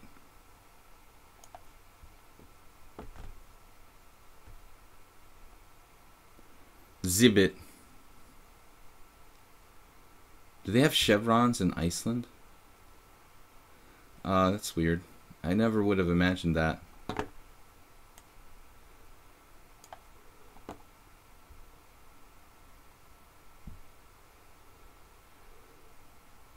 I don't know why. I didn't think it was like a European gas station.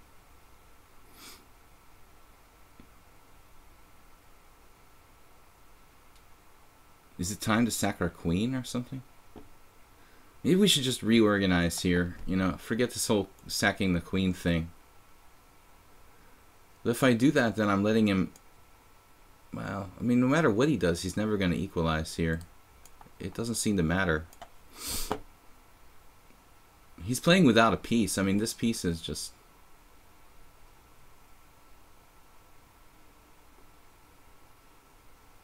That's pretty tough for 1700. 1760.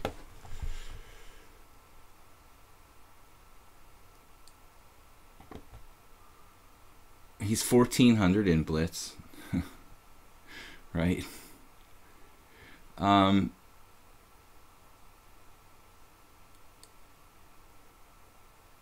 We could sack the exchange. It's not really enough.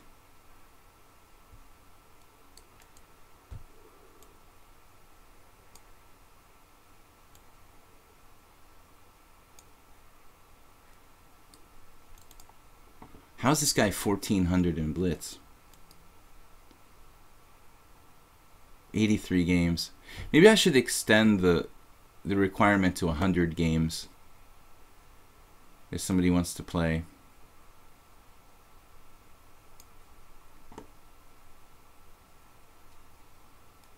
No way this guy's 1400. He's just too solid for that.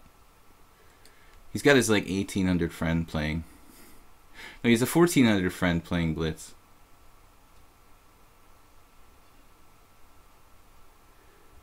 He's way too solid to be 1400.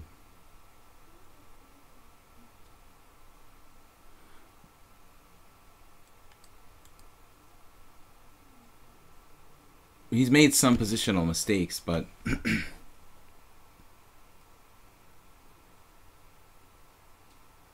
this is just far from easy for me to win it.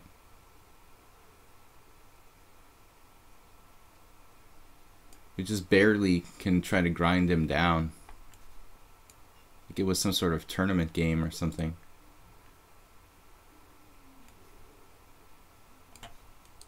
I'm not even sure if I'm winning this. I guess. And he has tactics too. Maybe knight a7.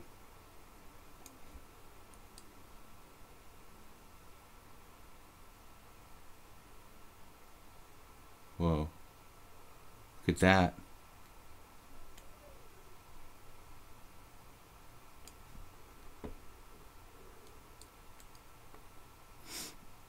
Yeah, I'm not really making progress here.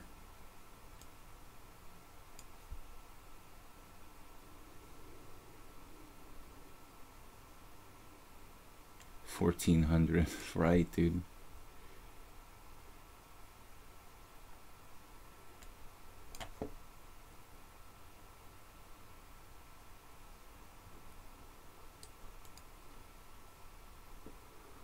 Looks like he's totally holding.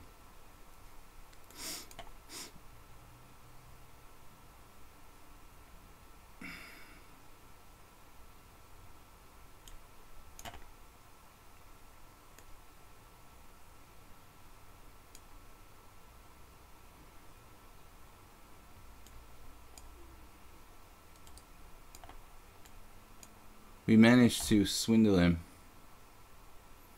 but not a legit victory, really.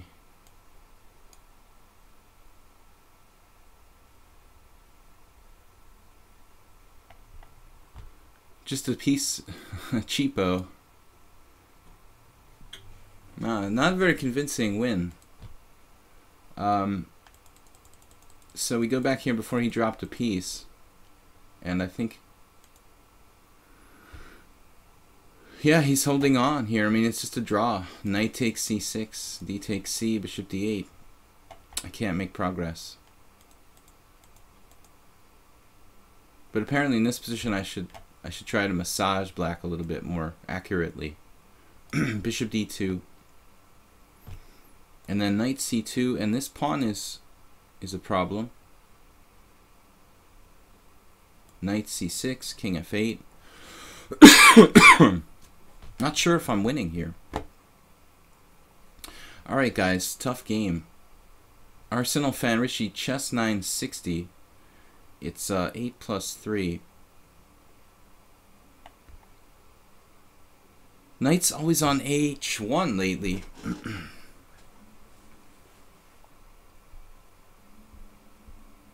Yeah, sometimes low-rated players play good. Definitely. It depends on what kind of position you get people in. You know, it wasn't a really tactical game. It was more of a strategic game. And maybe he likes that. Man, this knight is just so sick on h1. Alright. I'm going to address the biggest problem in my position. I'm playing kind of defensively here. f3 with the idea of knight f2. The rat, the pork chop. The pork chop is actually f3, knight f2, h4.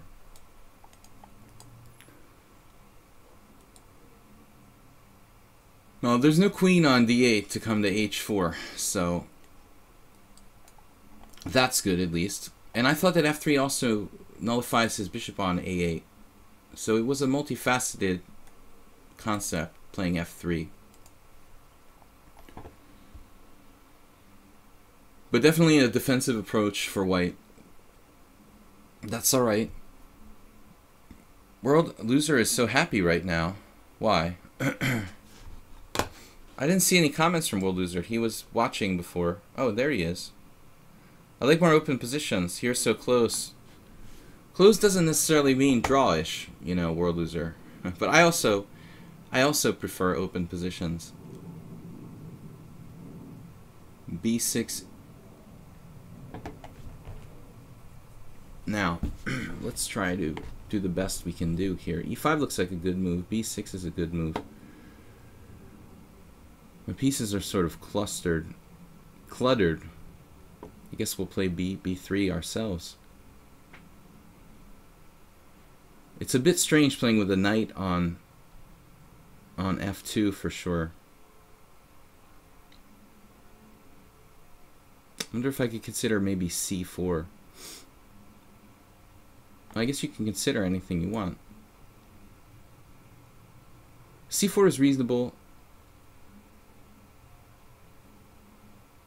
b3 is reasonable. b4 is reasonable.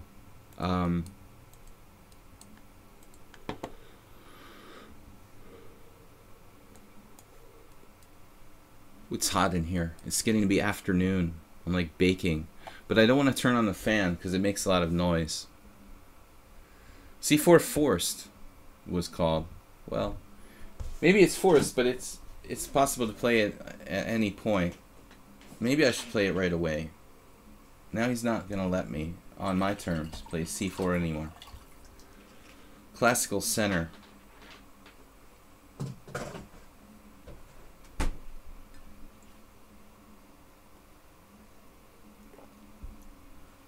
Yeah, this looks better for black.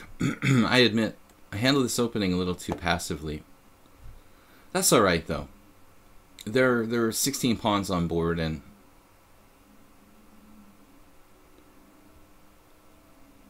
$16 pieces.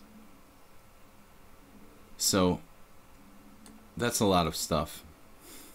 A lot of stuff can happen even if we have less space out of the first 5 moves. The rat lover. Oh, that's why you said World Loser would be so happy. He's a rat lover. The rat, I guess, goes back to like Robach and playing like knight g6, knight h6, knight f7. Lawrence Day, Karl Robach.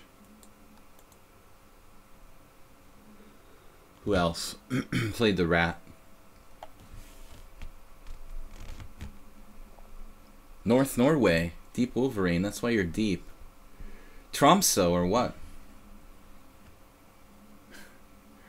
You're next to the Arctic Circle. I'm not surprised there's some snow. You're probably not that deep. f6. Now maybe c4. Getting a little bit of life to the position. Maybe I should just develop my other horse, my horsey, to e2. This is a kind of hippo, but it's like a inverted, sideways hippo, sort of deformed. You could definitely play c4 there. He's just gone crazy with the pawn moves now.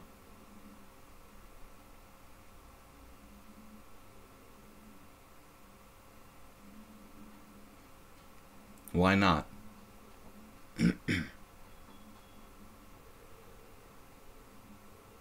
I definitely should have played c4 when I had the chance, huh? This is going to be a strange game now.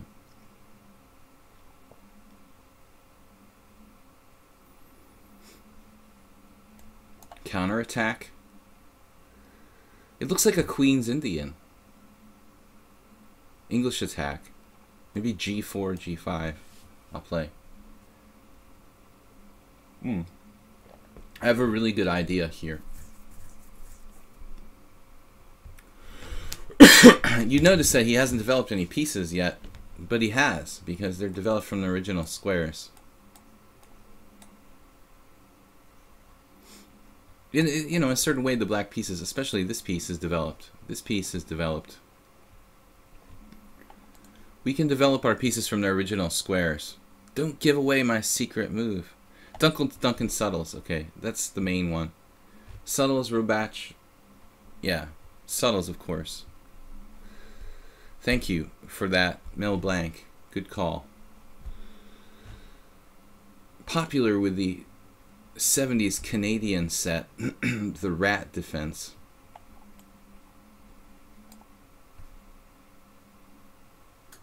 I feel like I'm playing the Bird Larson, like totally normal Bird Larson now. Even my bishop on d1 is not bad. It could pop out here at any moment.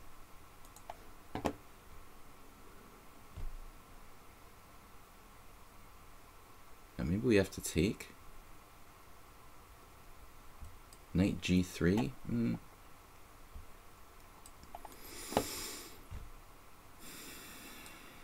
If I take on e5,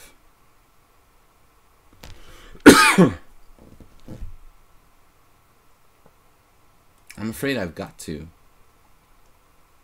Just isn't anything else to do, really.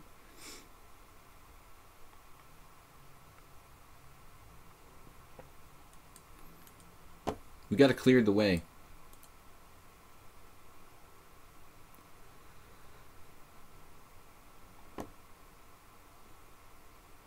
Playing the Bird Larson in Chess 960.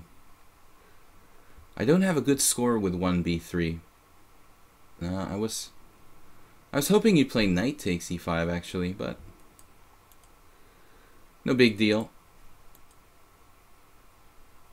I have knight g4. An interesting provocative concept.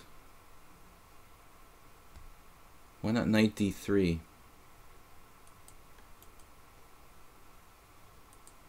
I mean, but do I want to...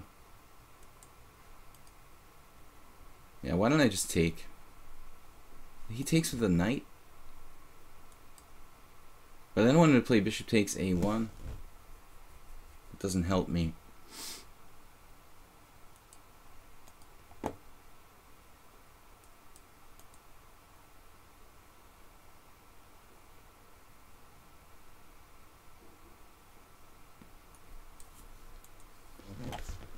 How about something like knight to g3? He wouldn't dare take that, would he?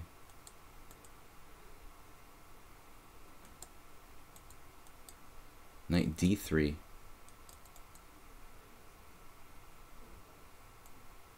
Okay. I don't know. Yeah, I just pick a move at random.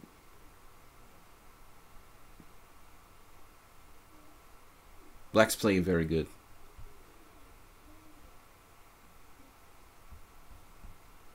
You could play d4 at some point. It's just very, very dangerous for me to have a backward pawn on the e-file here. I don't like that strategically, you know, so I prefer to avoid that scenario.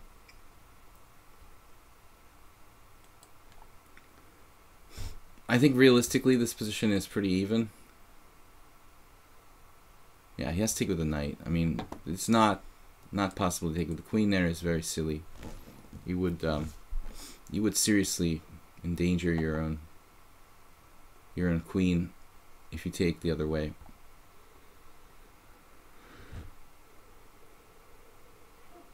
I guess we're just going with the knight. We're going somewhere.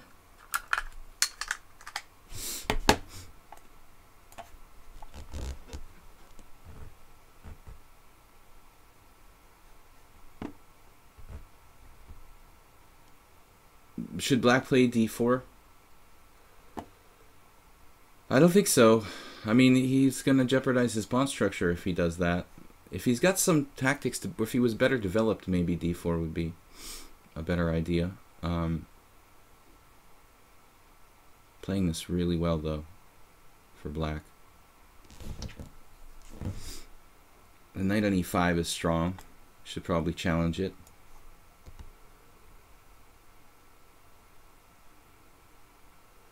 The position is objectively equal.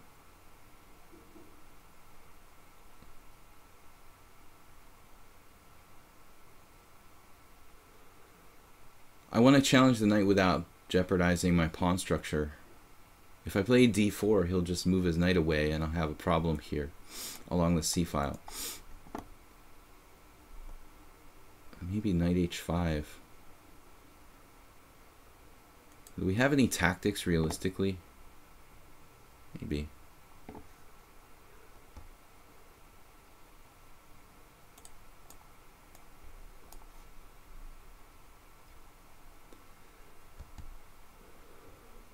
We have queen h4, perhaps.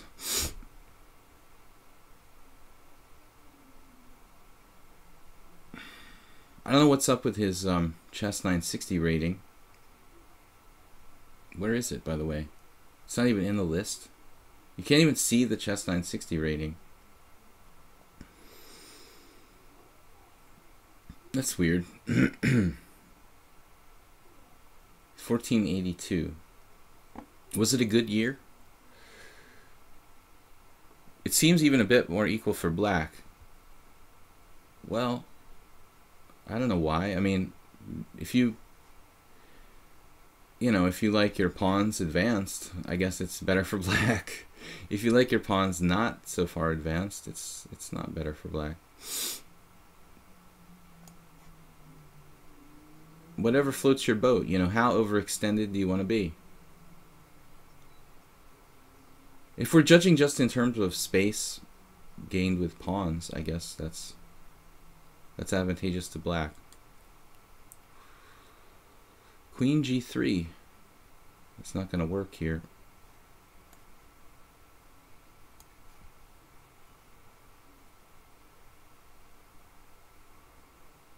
But it's the classical question of, is space an advantage or is he overextended?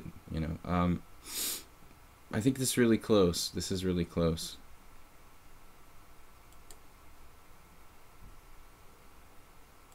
It's still, I think, objectively equal. His bishop is sort of bad, I mean, and he doesn't want to play d4. Now I was thinking d3. That's going to wreck my pawn structure. On the other hand, no. It doesn't wreck my pawn structure. I mean, I should say. I should put it a different way. It's going to weaken my pawn structure. Now he played knight g5 very quickly.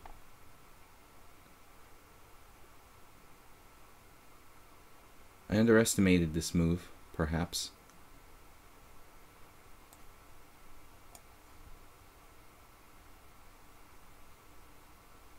Black's playing like a master this game, though. Definitely.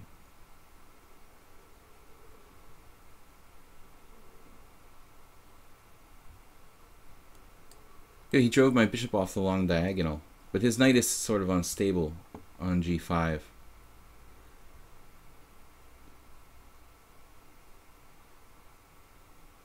Okay, some sort of subtle threats. Shall I play knight f4 first and then continue from there? This is sort of a tough call. Queen g3 first.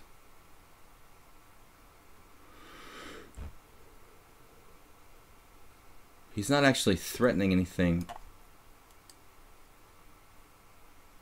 direct.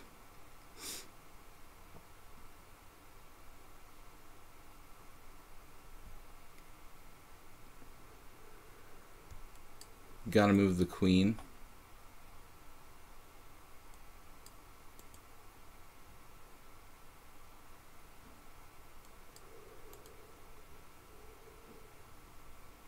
It was more or less like a Larson. A Larson. This is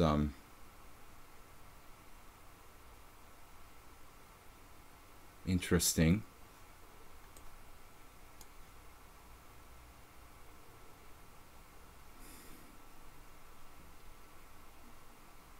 I still don't have any.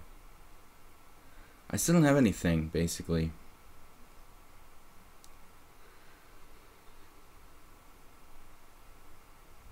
Still about equal.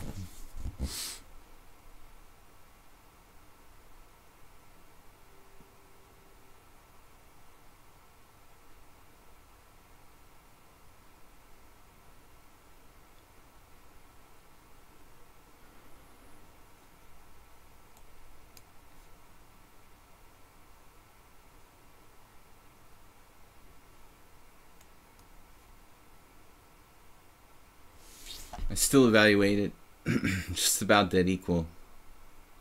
I think the whole game has been pretty equal, to be honest. Playing master strength with black.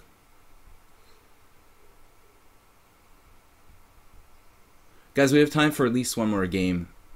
Probably just one more game. If the time control is going to be 8 plus 3. Now, what are we up to? Rook E2.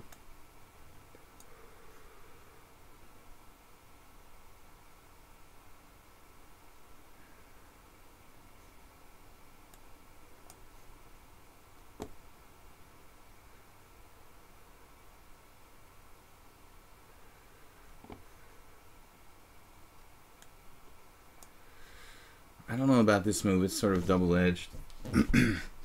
I'm not sure which way I should take back, actually. Maybe I should take back with the queen. You just put pressure on the pawn. Oh, it's okay.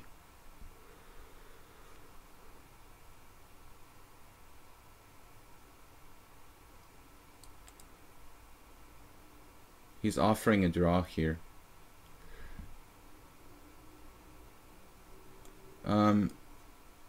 Let me just see this position here.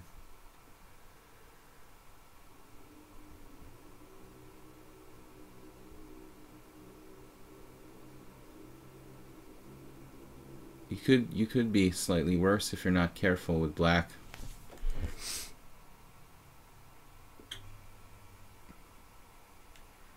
This threat.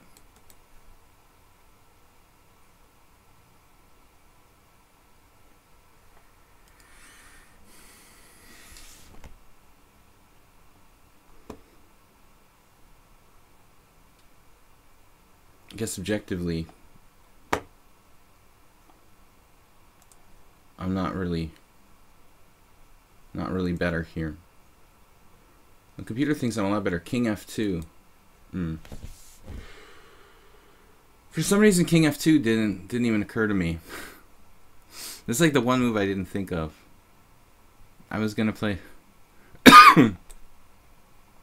Why did I not see this move? All right. A slightly generous draw. He does have a bad bishop. If I had seen King F2, I would have played it, but I don't know. For some reason, I was looking at bishop D3, bishop F3, bishop F1, queen E5, and I didn't think of King F2. King F2. Yeah, but if you look at this game, I think it's pretty close until he drifted into a slightly worse position at the end. He may be better here out of the opening. And then it's equal all the way.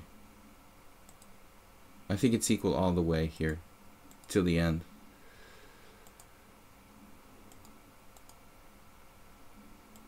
Slightly better for black. Really well played game by black. I was actually expecting queen h6 there. I don't understand queen c6. Queen c6 is sort of a weird square. I mean, this primitive mate on g2, but he should put the queen on a dark square. Maybe queen f6, and you know, controlling the dark squares. So, final position, I was slightly better. But he shouldn't exchange on d4 here. This is just equal. Queen f6. Alright, last game for today. Aldisto. e4.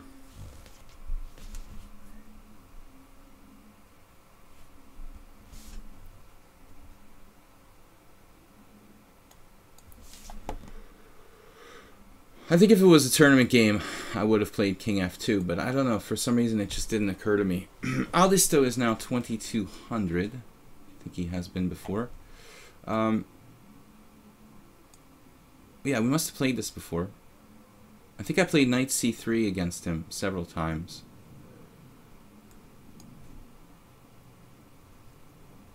And g3. He was playing a very quick b5. He likes that.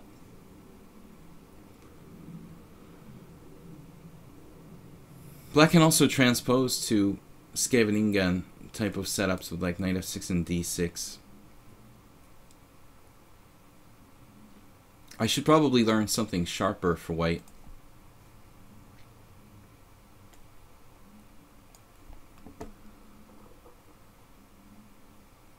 So we've had two games in this position before. Bishop b7, when in one instance I think I took on c6. But in the other instance I played this.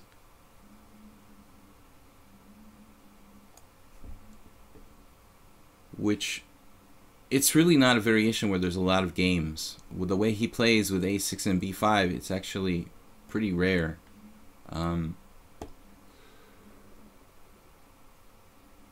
Most people want to play more conservatively with black.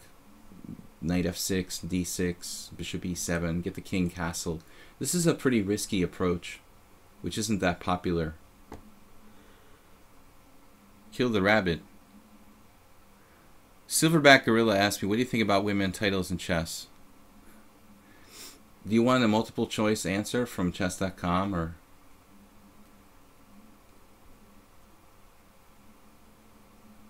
I think that women titles are fine. I think that women titles motivate women players, you know. I don't understand the problem. Like, why does everything have to be so politically correct now that we have to erase women titles, you know? They have their own events. Like, all these good women players will be broke if there's no, like, women's tournaments and stuff. Like, why is that a good thing? I don't understand. Political correctness is just like taken too far, you know.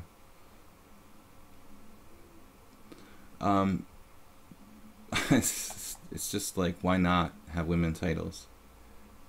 That's my take, but you can have your own opinion, you know. I don't understand, you know. It enables a lot of strong women players to make a living, you know. The fact they have women titles, they have special tournaments for women. Why do you want to take that? Why do people want to take that away from them? You know, I don't understand. Because of political correctness? I mean, let's be more practical. I see no problem with having women's titles.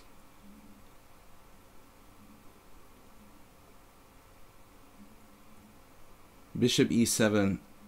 This was probably a new move for us. I wonder... He's negating like knight d5. Knight d5, pawn takes. Well, yeah, it doesn't look like it's on. I mean, knight takes d4, queen takes d4. Actually pretty complicated. I'm threatening like d6 there at the end of the day. I could almost play knight d5 anyway. Wow. I mean, if it works, it works. Knight d5, e takes d. Knight e5, d6.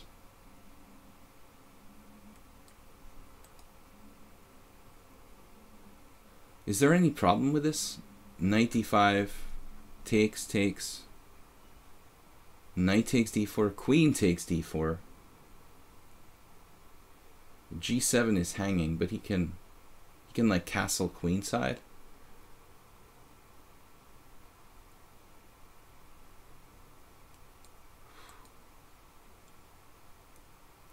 Maybe it's too much. Maybe I'll play a4 first.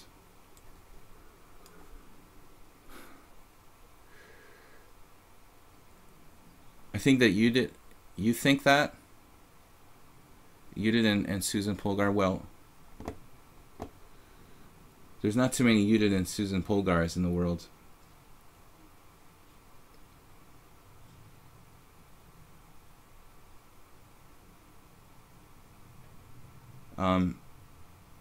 You know, you're talking about like 0.001% of the female chess population.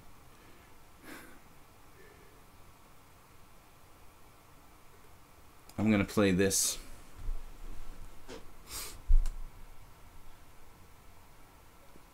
I think it's probably very motivating to 10-year-old girls to get a title, you know. So why not?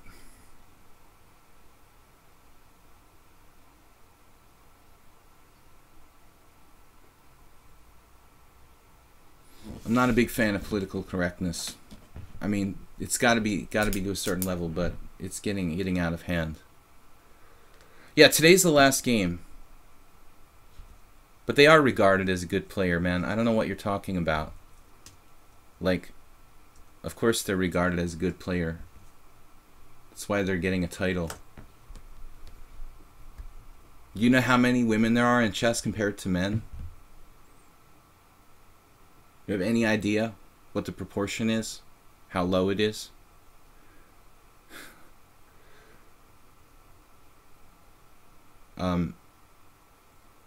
Taking away women's titles would just make it even less.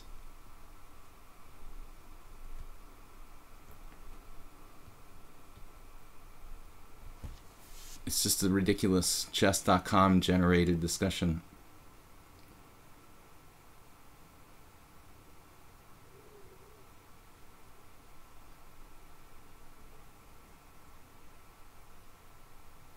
We need to encourage people to play the game, not discourage them. I don't think so, Gary. Not in real life. That may be the statistic quoted by somebody, but in tournament play, I don't think it's even close to 1 to 10. It's more like 1 to 20, probably. I mean, I go to tournaments where there's like 40 men and 2 women, 40 men and 1 woman in the tournament. That's not 10 to 1.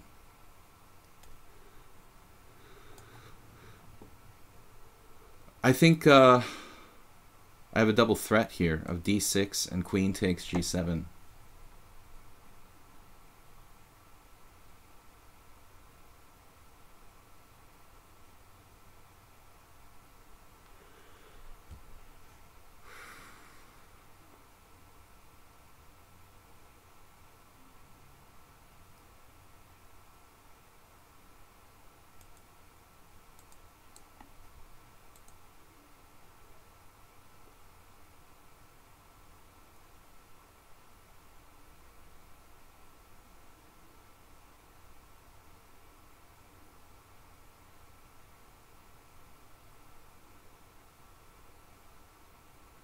I have rook takes and d6.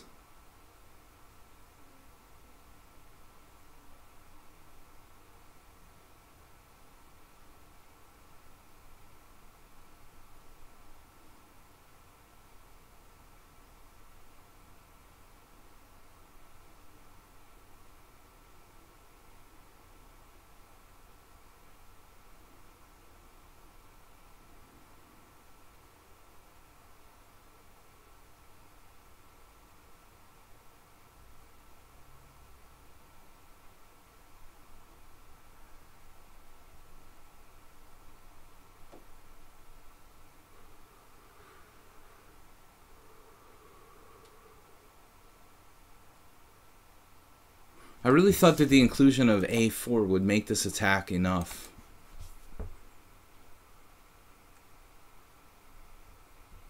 But it doesn't look like it's actually made that big of a difference.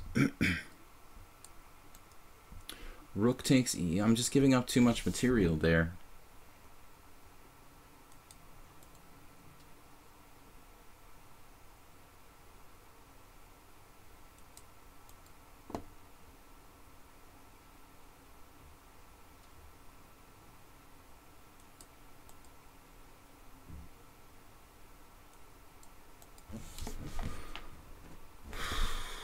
Bishop f4 just seems to lead me down a piece. Queen takes g7.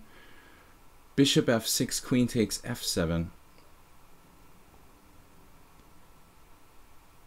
I mean, at the very least, that's probably not bad, right? I got a few pawns. This is sort of speculative.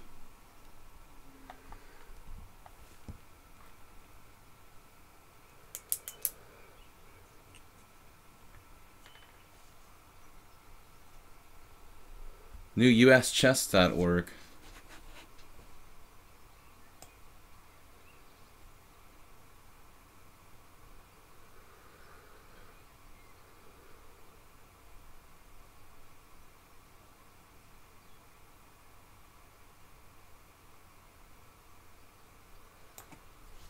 What was wrong with rook takes e7? Rook takes e7, knight takes e7, d6, knight c6.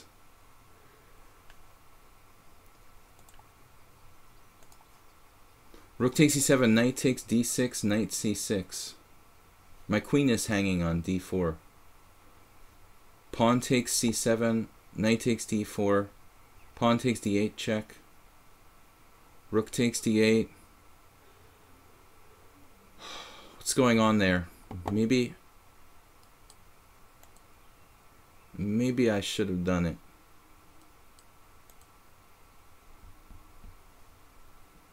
That was probably best. All right. Anyway.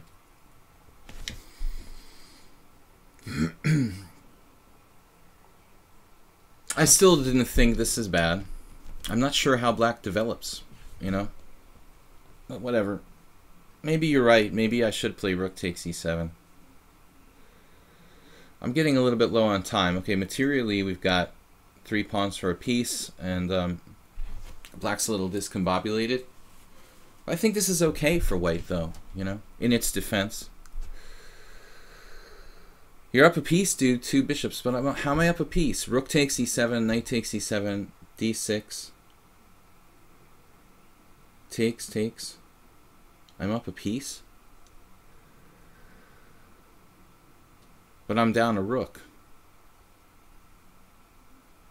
No, I'm not down a rook.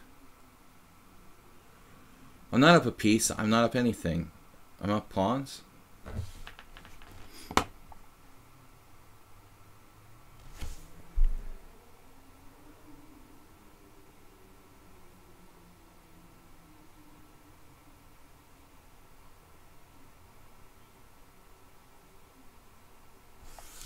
Rather not trade queens here.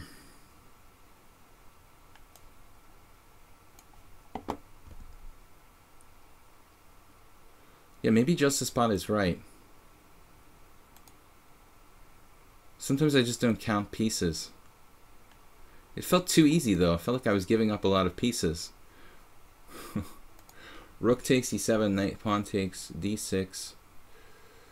Knight c6, pawn takes c7, knight takes d4, pawn takes, rook takes. I'm not up a piece. It's equal pieces and equal pawns, no? Maybe it's like equal.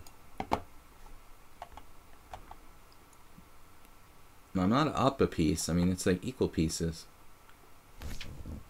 We'll have to look at it. Now what?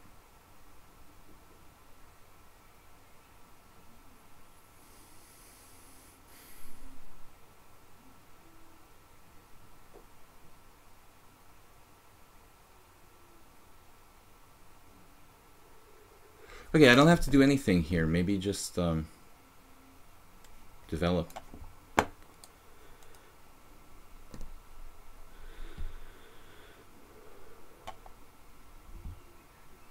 No, I mean, not the current piece count, but I'm talking about the analysis variation. We're talking about rook takes e7, takes d6, knight c6, pawn takes c7, and all that stuff. At the end of the day,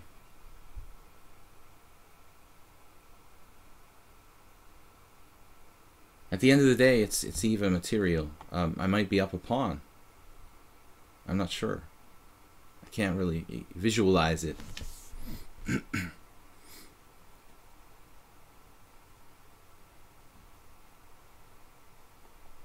If anything, I'm like up a pawn there, probably.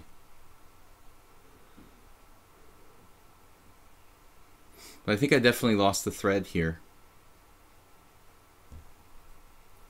He just takes this.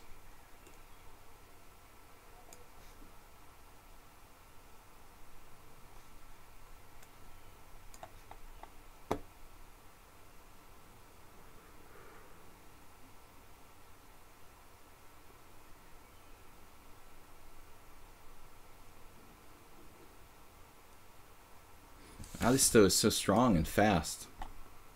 Maybe I missed this line, but I think even what I did was okay if I don't drop the b2 pawn. Yeah, I know they have to argue with me about this while I'm playing. It's ridiculous. That's why I'm losing now, because I'm arguing about the post-mortem.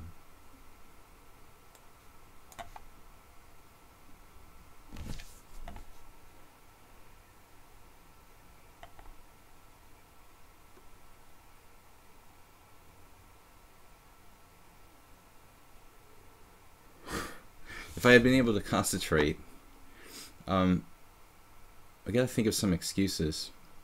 This is last game, I gotta go, guys, so I don't know. It doesn't look good. Looks like he's just consolidated.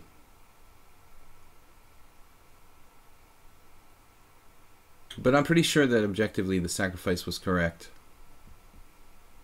Even if it doesn't work out in my favor.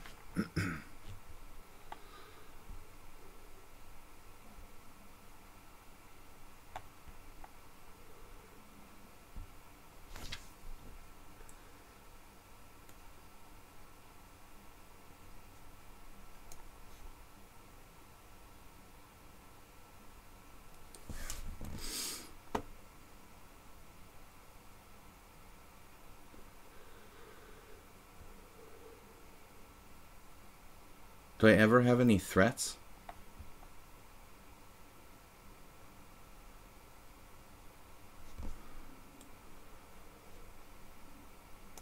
Jeez.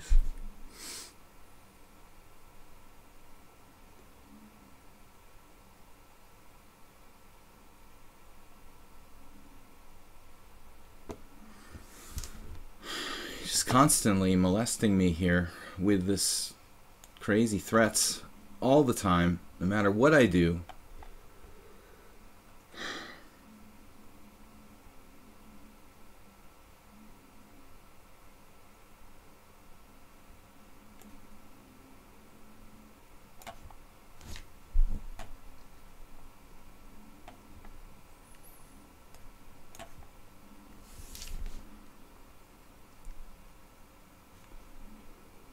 I have an idea.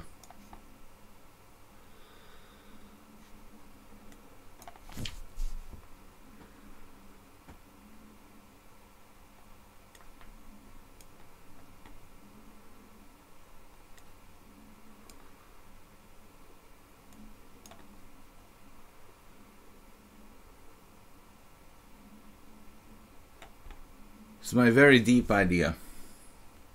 Alright, interesting. So we were lost and we won.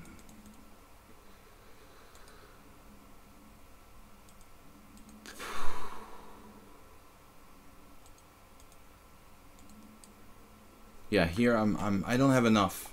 I don't have enough. Black is up a pawn and a half. Yeah, this is just a practical try. He had bishop c4. Would have been winning for black. But objectively, again, I don't think we're gonna see any. There is some theory here. Wait a second. Leonid Shamkovich, 1978. No, a4 is the best move. And now knight d5. We're following an Alexander Ivanov game. My hero. Alexander actually did this. So this is all good. Good company. My buddy, the former chess roomie, AV. Apparently this is best, according to the engine, and JusticeBot suggests rook takes e7, but I played queen takes g7. It's also better for white, probably, but not as clear. But the engine actually suggests bishop f4 or bishop e3. Just developing here is the best. Rook takes e7. So the idea, the best move is knight f5 instead of my suggestion of knight c6. It looks like. The knight c6 is okay. Yeah, this is what I said, man. It's not. This is not convincing at all. It's totally equal according to the engine. So the truth is actually somewhere in between. What I should do is neither of our suggestions, but play a developing move here. Keep the tension with bishop f4.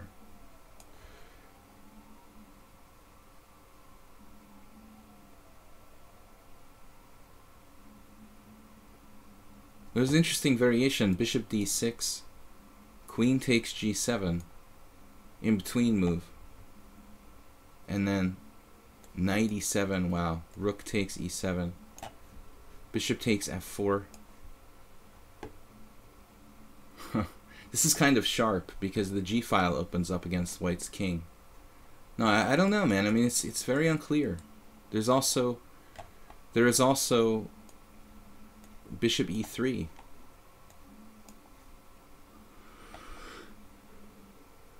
Just quietly generating pressure on a7 with c4 ideas, like long-term piece sacrifice. So not so easy.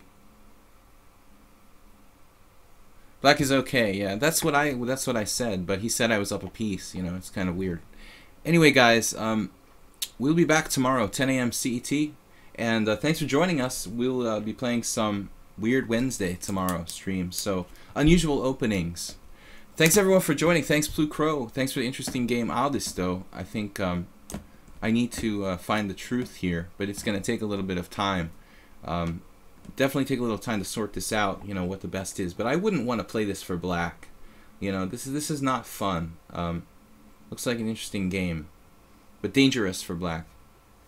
The dude played king f8 against Alexander, and then he played rook takes e7. My. That's really strong. Yeah. Alexander, my hero. He's good at G3 type Sicilians. We will be back tomorrow, guys. Thanks for joining us. And yeah, we'll be back. So thanks again. Don't forget to check out my YouTube channel, Video Chess Training on YouTube. And also, if you can make a donation, please do. Via PayPal to support the stream, support my YouTube channel. I really appreciate it. Those of you who have, you're awesome. And if you can't afford to make a donation, just hang out with us and support the stream by analyzing and playing with us. Anyway, guys, have a good day. I'll see you tomorrow. Bye-bye.